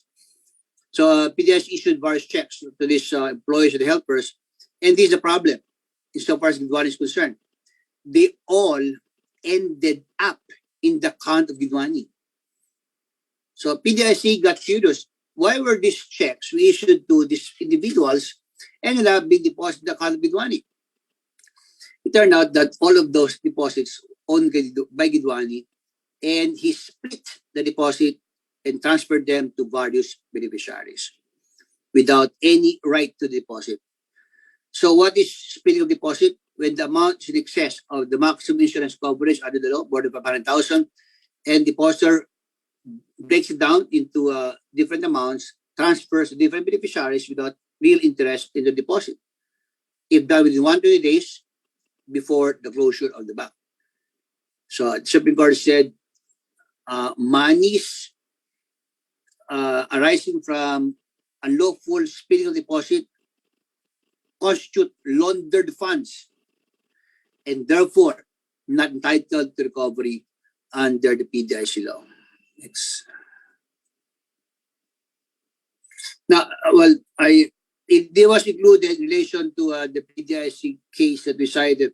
Well, it's very interesting. Well, medyo konting miscast, no? Dapat kasi free at launder AML. Anyway, ang issue in this case, kung ikaw ay nag-deposit sa bangko, yung manager hindi deposit sa account mo sa bank, binigay sa presidente ng bangko, and then that bank closed, is PDIC liable?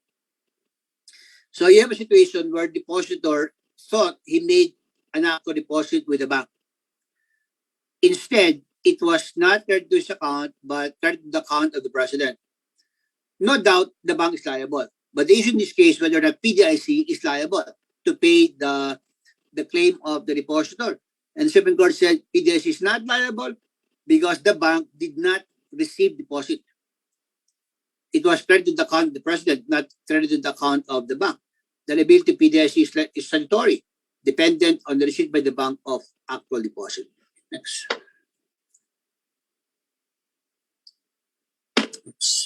Durante versus Star City, Property Limited. This is a case on FIA, on definition of foreign corporation, what is doing business as far as foreign corporation is concerned, and when may a foreign corporation file a suit. You all know a foreign corporation may file a suit only if it has a license to do business from the SEC or it is suing on a casual or isolated transaction.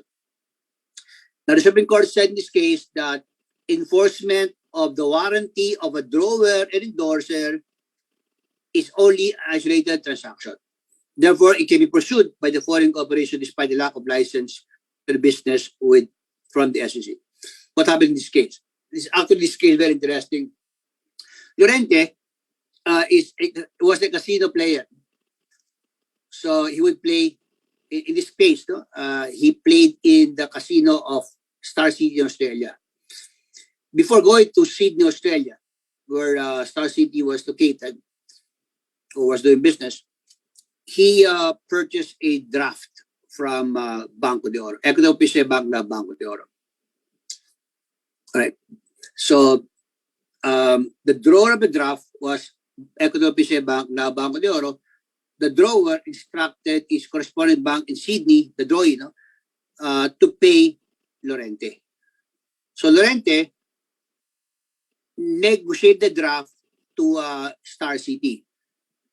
So meaning for him to be given perks and to allow in the supposed exclusive club of Star City, he negotiated the draft issued by Banco de Oro in favor of Star City.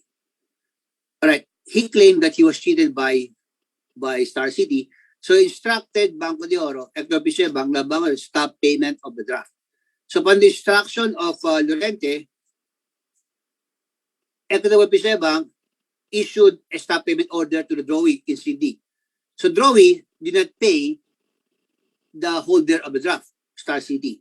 Star City filed an action in the Philippines to enforce the warranties of Llorente as endorser and endorse the warranties of Equitable Ppsa Bank as drawer. The defense of Equitable and Llorente, among others, is that Llorente cannot file a case in the Philippines because it has no license to the business in the Philippines. And the Supreme Court said no need for a license because Star City is suing on a casual transaction. It's only enforcing the warranties of the endorser and the drawer. This is a case, I have mentioned this in previous lectures or speeches. This is a case we handled, after it was lost, by the, after it was lost by the, it was referred to us after the bank lost the case. And we're about to draft the motion for recall when I got a phone call from the lawyer of Star City, who turned out to be my former student. The junior partner was a former student, and the owner of the firm, the name partner, is a good friend of mine, also a dean, a colleague in the legal education circle. And basically, we agreed to settle. So they agreed to accept a smaller amount, reasonable amount. So we're able to save X millions now for the clients, so everybody happy. But we were supposed to file a motion for recon based on a very novel concept. There's an S opinion, but there's no case yet. The sliding scale test. So I think our team, composed of, resourceful associates, obviously, not just knowledgeable, but resourceful associates. We wanted to establish that even though Star City may not have a branch or outlet in the Philippines, it is offering or marketing its activity to the Filipino players. No? It has a website. So our argument in the MR is that even though it may not have an establishment in the Philippines, the fact it has an interactive website offering and marketing its product or service or facility to Filipino players, that is tantamount to doing business. So that was our theory, similar to the WLAN case in IP. But before we could fight it, as we said, the party settled. Next. And the last one, again, a case that we are presently handling. Philippine, we did not handle the case, no? It was referred to us again after the adverse decision. Philippine Contractor Accreditation Board versus Manila Water Company. So basically, Manila Water Company wrote PCAB, the Philippine Contractors Accreditation Board, seeking accreditation of its foreign contractor. So not Philippine contractor, but foreign contractor to undertake its contract for construction of facilities for its water work and sewerage system. Denied by PCAB, stating that under the revised rules and regulations governing licensing and accreditation of contractors in the Philippines, regular licenses are reserved only for corporations at least 60% owned by Filipinos. Right. So making contractor basically a nationalized activity. So MWCI, meaning Manila Water, filed petition for DECREL before the RTC to ask the court to declare the invalidity and unconstitutionality of that implementing rule or regulation. So basically, the Supreme Court said in this case that it's not for the PCAB to nationalize activity. It is for Congress to do so. That's why you have the negative investment lease, right?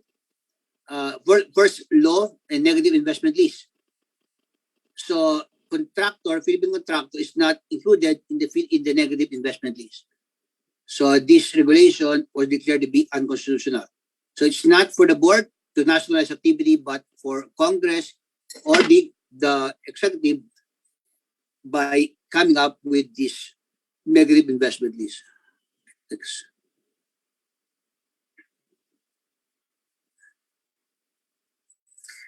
All right, the last, oh boy, I'm sorry, I extended the last topics. This will be just give me 10 minutes to wrap this up. 5 key competition laws and data privacy law concepts were likely to be asked in the bar. First, anti-competitive agreement.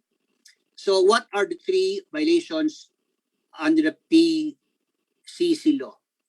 Number 1, anti-competitive agreement. Number 2, abuse of dominant position. And third, anti-competitive mergers and acquisition agreement. Now, for anti-competitive agreement, there are two kinds: per se violation and not per se violation. Next slide, Sarah.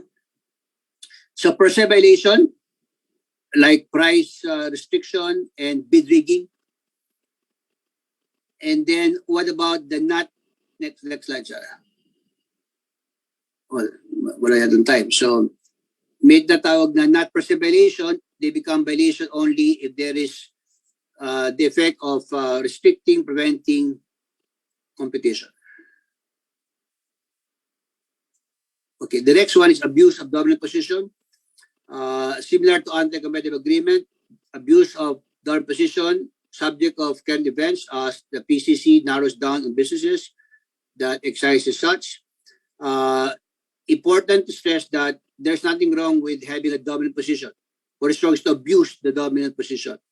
Likely to be asked in the bar because it's recent, a condo developer was charged with such, being abuse of dominant position for limiting the choice of internet provider only to a particular entity without giving the other tenants the right of choice. Okay, next. And then the third one, the anti-competitive mergers and acquisition agreement. So if we have reached a threshold, there are 2 the so-called tests to determine if it's subject to compulsion notice to the PCC. If it's subject to notice to the PCC and you proceeded with the transaction without notifying the PCC, the transaction is void and is subject to payment of fine or penalty. So what are the thresholds for compulsion notification? It means that if these 2 concur, size of party and size transaction test, if they concur, you must notify the PCC and get the approval accordingly. If you proceed, as I said, the transaction is voided and subject to payment of penalty. So what are the current rules right now? Under regulation issued by the PCC, February 11, 2020, size of party, at least 6 billion pesos in terms of assets or revenue, and transaction is at least 2.4 billion. So if any of the parties to the merger or acquisition or any of the parent entities of the parties the merger or acquisition has assets or revenue of 6 billion pesos and transactions at least 2.4 billion pesos, notice will be given to the PCC. Next.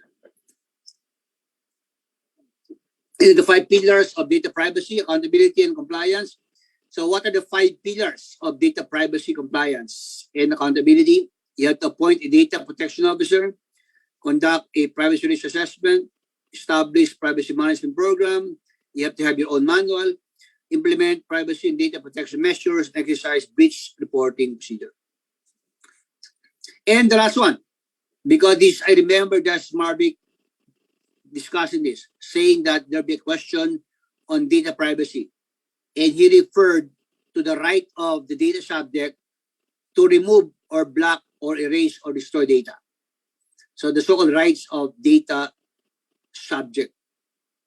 So what are the rights of data subject under data privacy law? Now, for those of you who are under me in in commercial law review, I give this as a tip to everyone. The rights of data subject and data privacy law, i-bar up si Divina. Remember this, i-bar up si Din. I, right to be informed. B, right to block. A, right to access. R, right to rectify. O, right to object. P, right of portability. C, the right to file a complaint. And D, the right to seek damages. So I'm sure you can explain them in your own words. So those are the rights of the data subject under data privacy law. Now, what about, next slide, sir, right to be informed, the object.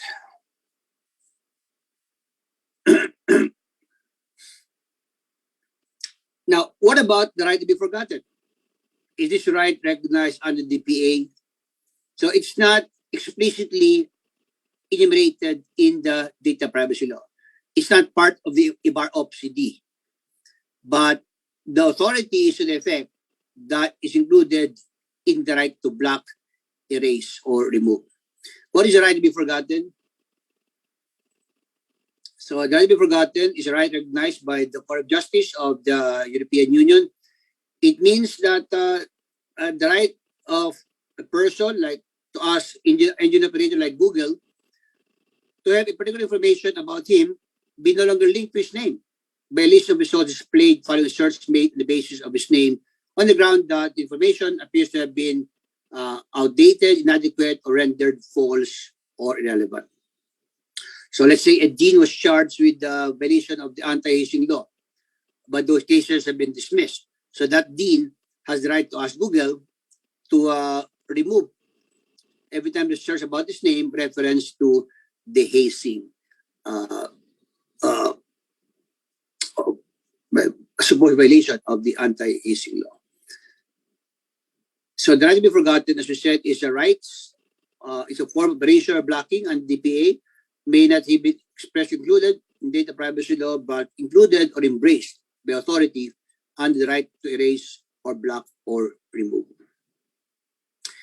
All right, and similar to my lecture, my last lecture is always on this slide. I made the right to be forgotten the last slide to remind you that you too will not be forgotten as you take the bar examination. You will be in our prayers. You'll be in our minds, in our hearts, soul, and prayers. So together, let us make this the bar examination ever. Let's go and hurdle it. Okay, thank you. Thank you very much for that very rich presentation, Dean Divina. So to our viewers, now is your chance to get to ask a question to our author. We are opening the floor for the question and answer portion with our author, Dean Nilo Divina. So feel free to comment your questions below. We will be selecting 5 questions from the comments, and as we move forward, I will be reading the questions on behalf of Dean Divina. All right, Dean, we have our first question from Saul Veles. Good afternoon, Dean. Question. Hi, Saul. How are you? Good afternoon. If the borrower was not duly informed of the data required under Truth and Lending Act to be disclosed prior to consummation of the loan, will the loan be invalidated? Okay, that's the case of UCB versus Biloso. 2007, the Supreme Court said that failure to comply with the Truth in Lending law does not make the loan void. It only renders the offending party criminally, civilly, and administratively liable. So the loan remains to be valid and enforceable, but subject to the imposition of the appropriate penalty against the offender. I hope I answered the question. Yep, next. Thank you very much, Dean. For our second question from Menard Putungan. Dean, just a clarification po on the perpetual term. The corporation registered and established prior to the RCC, the corporation need not to do anything to avail of the perpetual term? That's right.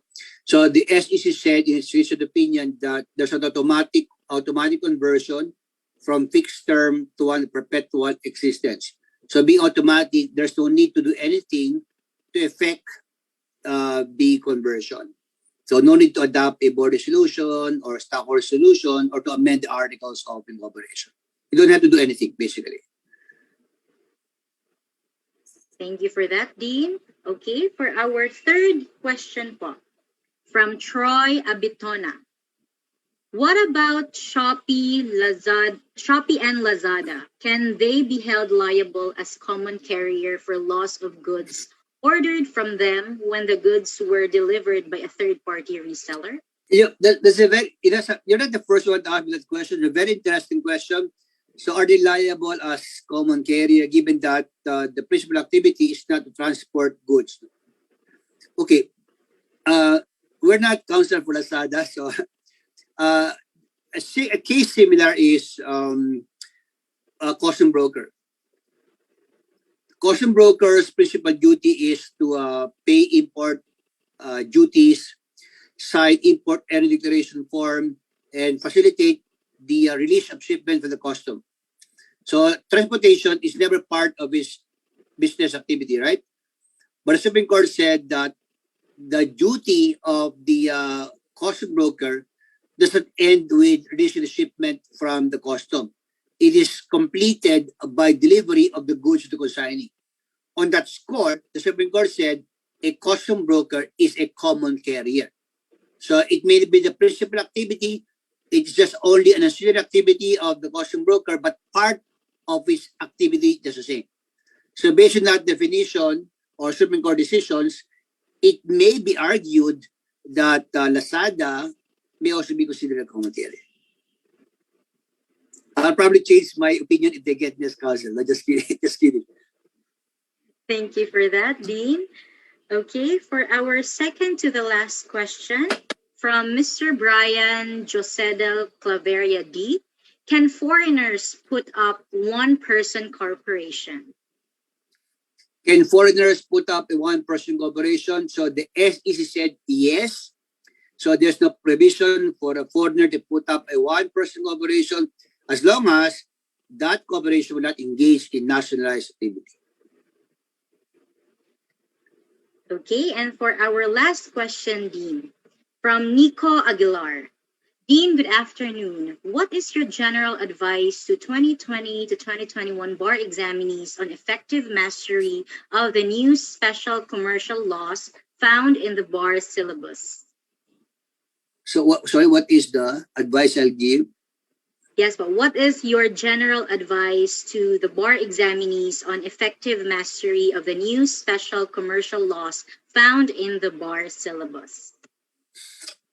Well, other than to get my book, so my advice is, in case of doubt or in case you do not know the answer, this is what I often tell my reviewers. Like, if you do not know the answer, if you think that there is no provision of the applicable to the question, then you simply have to apply common sense. No?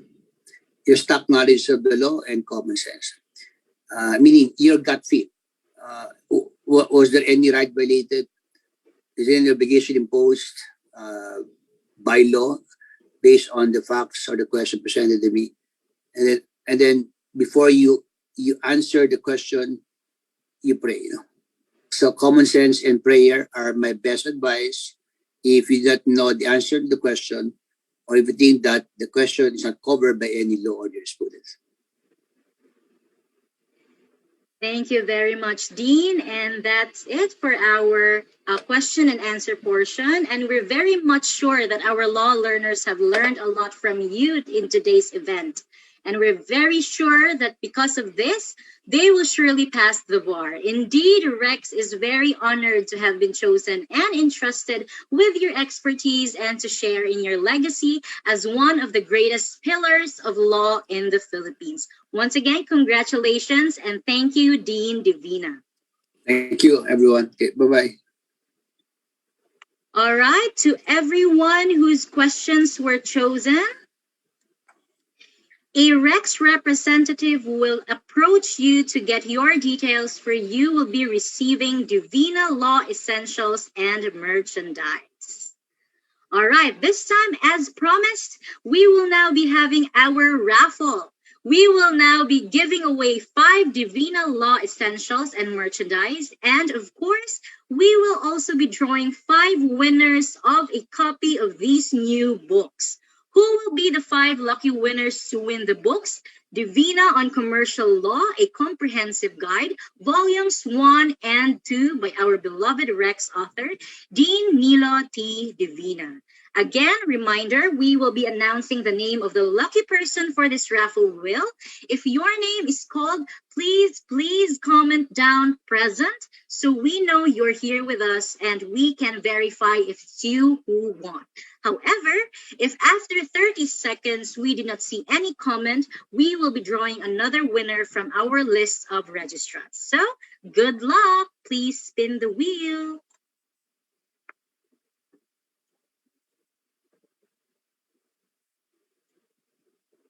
Who will be our first lucky winner? All right, congratulations to Mr. Michael Vincent Malyari. Mr. Michael Vincent Malyari, if you're here with us today, please do comment present on the comment section below. We will be allowing 30 seconds for you to comment present so that we can verify that it's you. All right, once again, congratulations, Mr. Michael Vincent Malyari. You are the first winner of Divina Law Essentials and merchandise.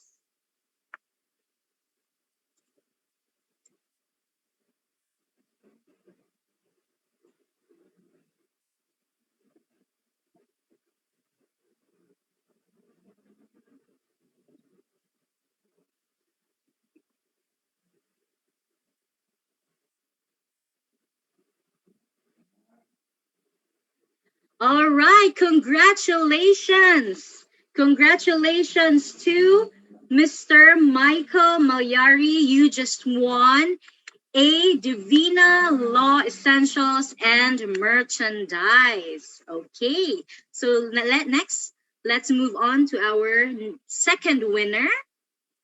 Kindly spin the wheel, please.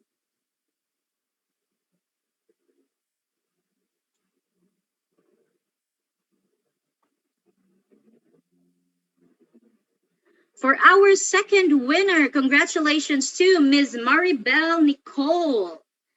Once again, congratulations to Ms. Maribel Nicole. Ms. Maribel, if you're here with us today, kindly comment present on the comment section below so we can verify that you're here with us.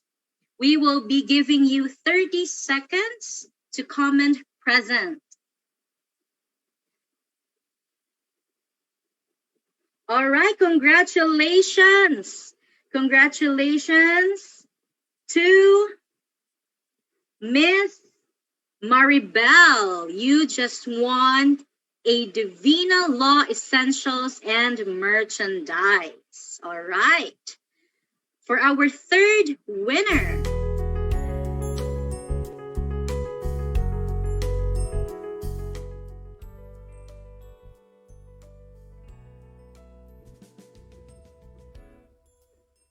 congratulations to Winnie David. Once again, for our third winner, congratulations to Miss Winnie David. You just won a Divina Law Essentials and merchandise. So if you're here with us today, kindly comment present. Once again, we will be allowing 30 seconds for you to comment present on the comment section. So don't miss your chance. All right, congratulations to Miss Winnie. Okay, for our fourth winner,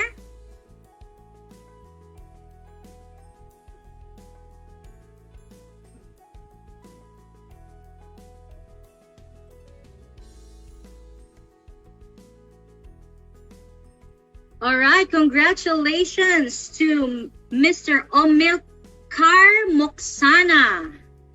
Mr. Moksana, if you're here with us today, kindly comment present on the comment section below. Don't miss your chance. We will be only giving you 30 seconds to comment present. for you to win a Divina Law Essentials and merchandise.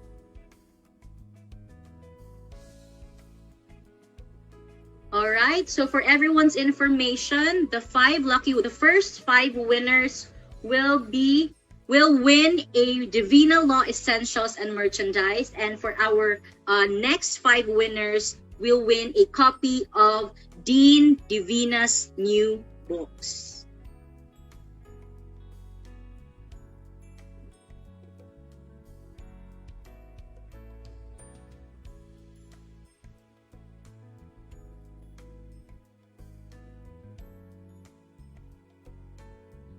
Okay, unfortunately, Mr. Moksana wasn't able to comment present, so we will be drawing another winner.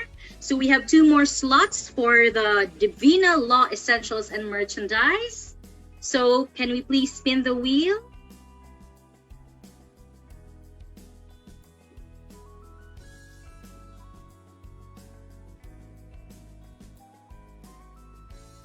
All right, congratulations to Miss Vicky Almira Bermundo Diaz. Miss Vicky, if you're here with us today, kindly comment present on the comment section below. Once again, we will be allowing 30 seconds for you to comment present for you to win Divina Law Essentials and merchandise.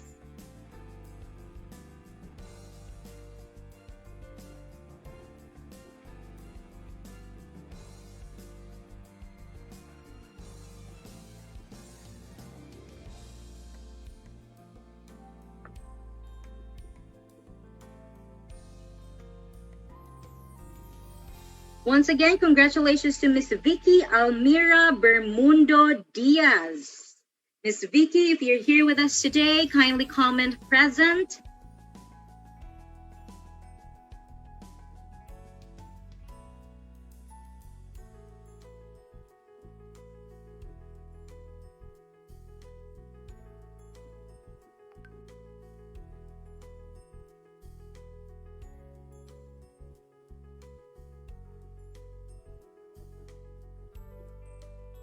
All right, so we will be drawing another winner. So who will be the lucky winner? So the others, they still have a chance to win the Divina Law Essentials and merchandise. All right, congratulations to Mr. Arnel Kalalao. Mr. Arnel, if you're here with us today, kindly comment present. We will verify if it's you. So we will be giving you 30 seconds to comment present.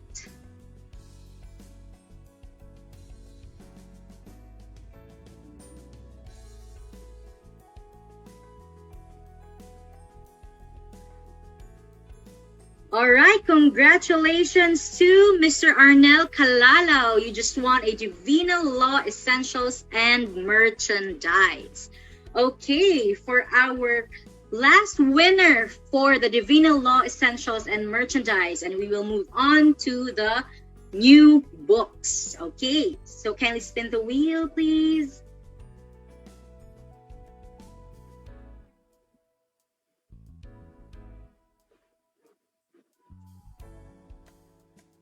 Congratulations to Mr. Juan Paulo de Guzman. Once again, congratulations to Sir Juan Paulo de Guzman. So Sir Juan Paulo, if you're here with us today, kindly comment present. We will be allotting 30 seconds for you to comment present and claim your prize.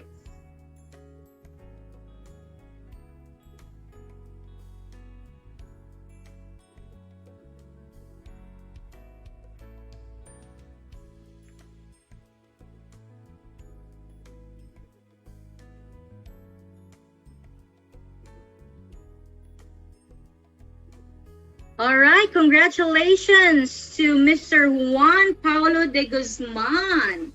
Congratulations, sir. You have won a Divina Law Essentials and merchandise.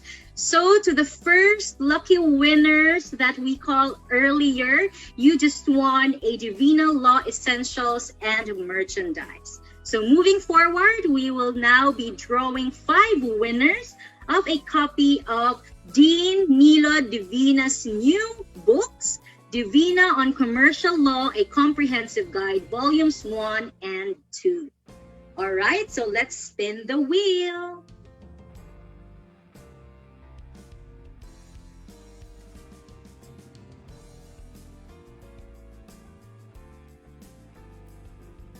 Congratulations to Ver for Teach.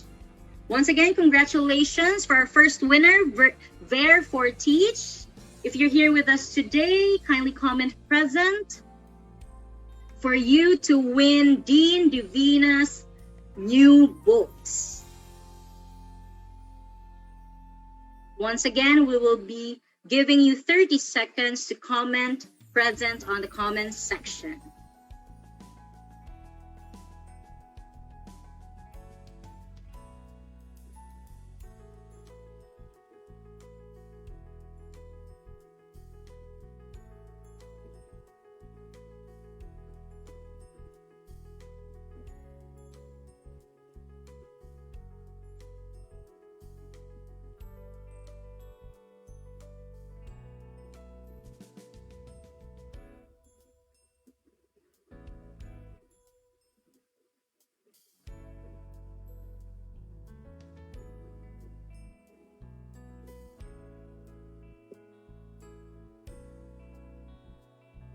All right, congratulations to Mr. Ver for Teach or Mr. Anton for Teach.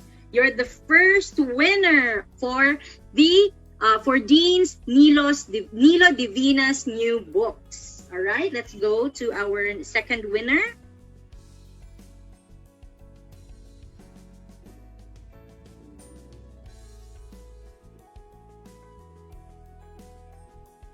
Congratulations to Mr. Jose Masarate.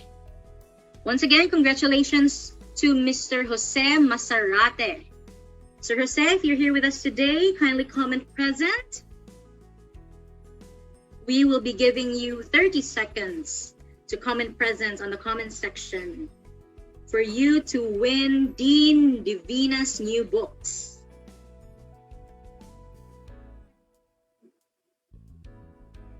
All right, congratulations to Mr. Jose Masarate. Okay, let's move on to our third winner.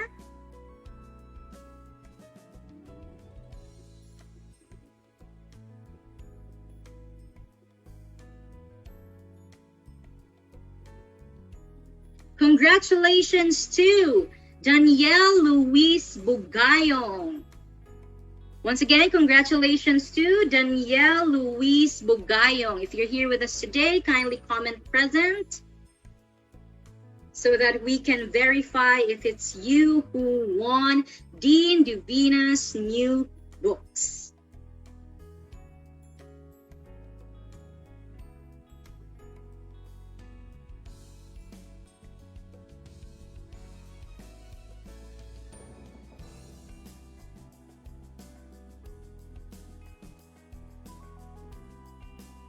All right, congratulations, Mr. Danielle Luis Bugayong. You just won a book, Divina on Commercial Law and Comprehensive Guide, Volumes 1 and 2, by our beloved Rex author, Dean Nilo Divina. Okay, moving forward to our second to the last winner.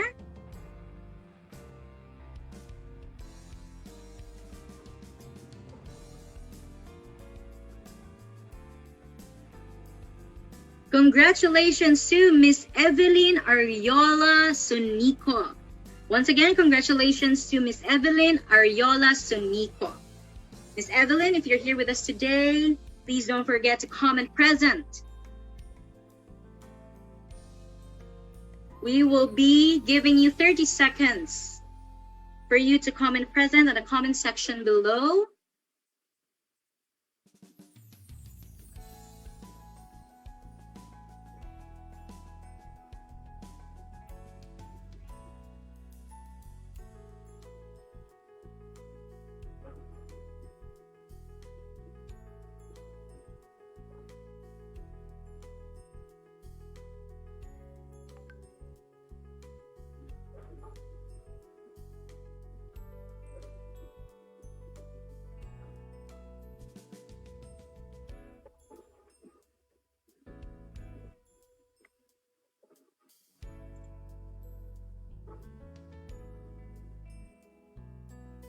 All right, unfortunately, Miss Evelyn was unable to comment present at the allotted time, so we will be drawing another winner.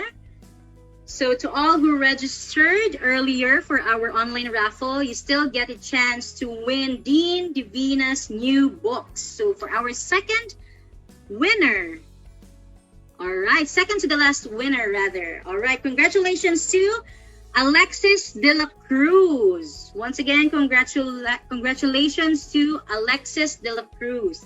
Miss Alexis, if you're here with us today, kindly comment present. We will be allowing 30 seconds for you to comment present on the comments section below.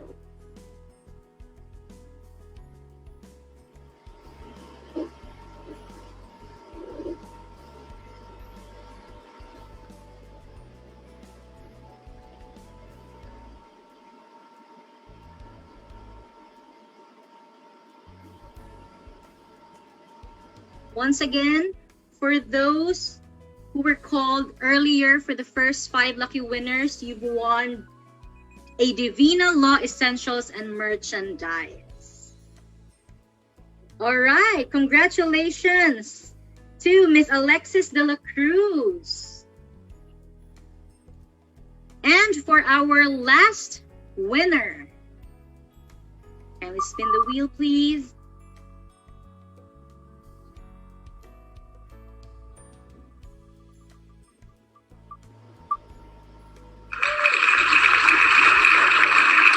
Congratulations to Miss Trisha Conde Galit.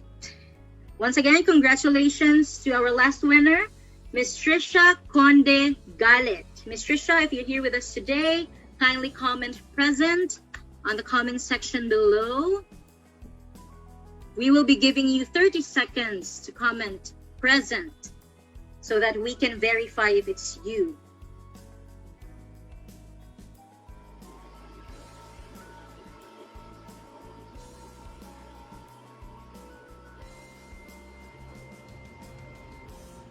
All right, congratulations to Miss Trisha Conde Galit.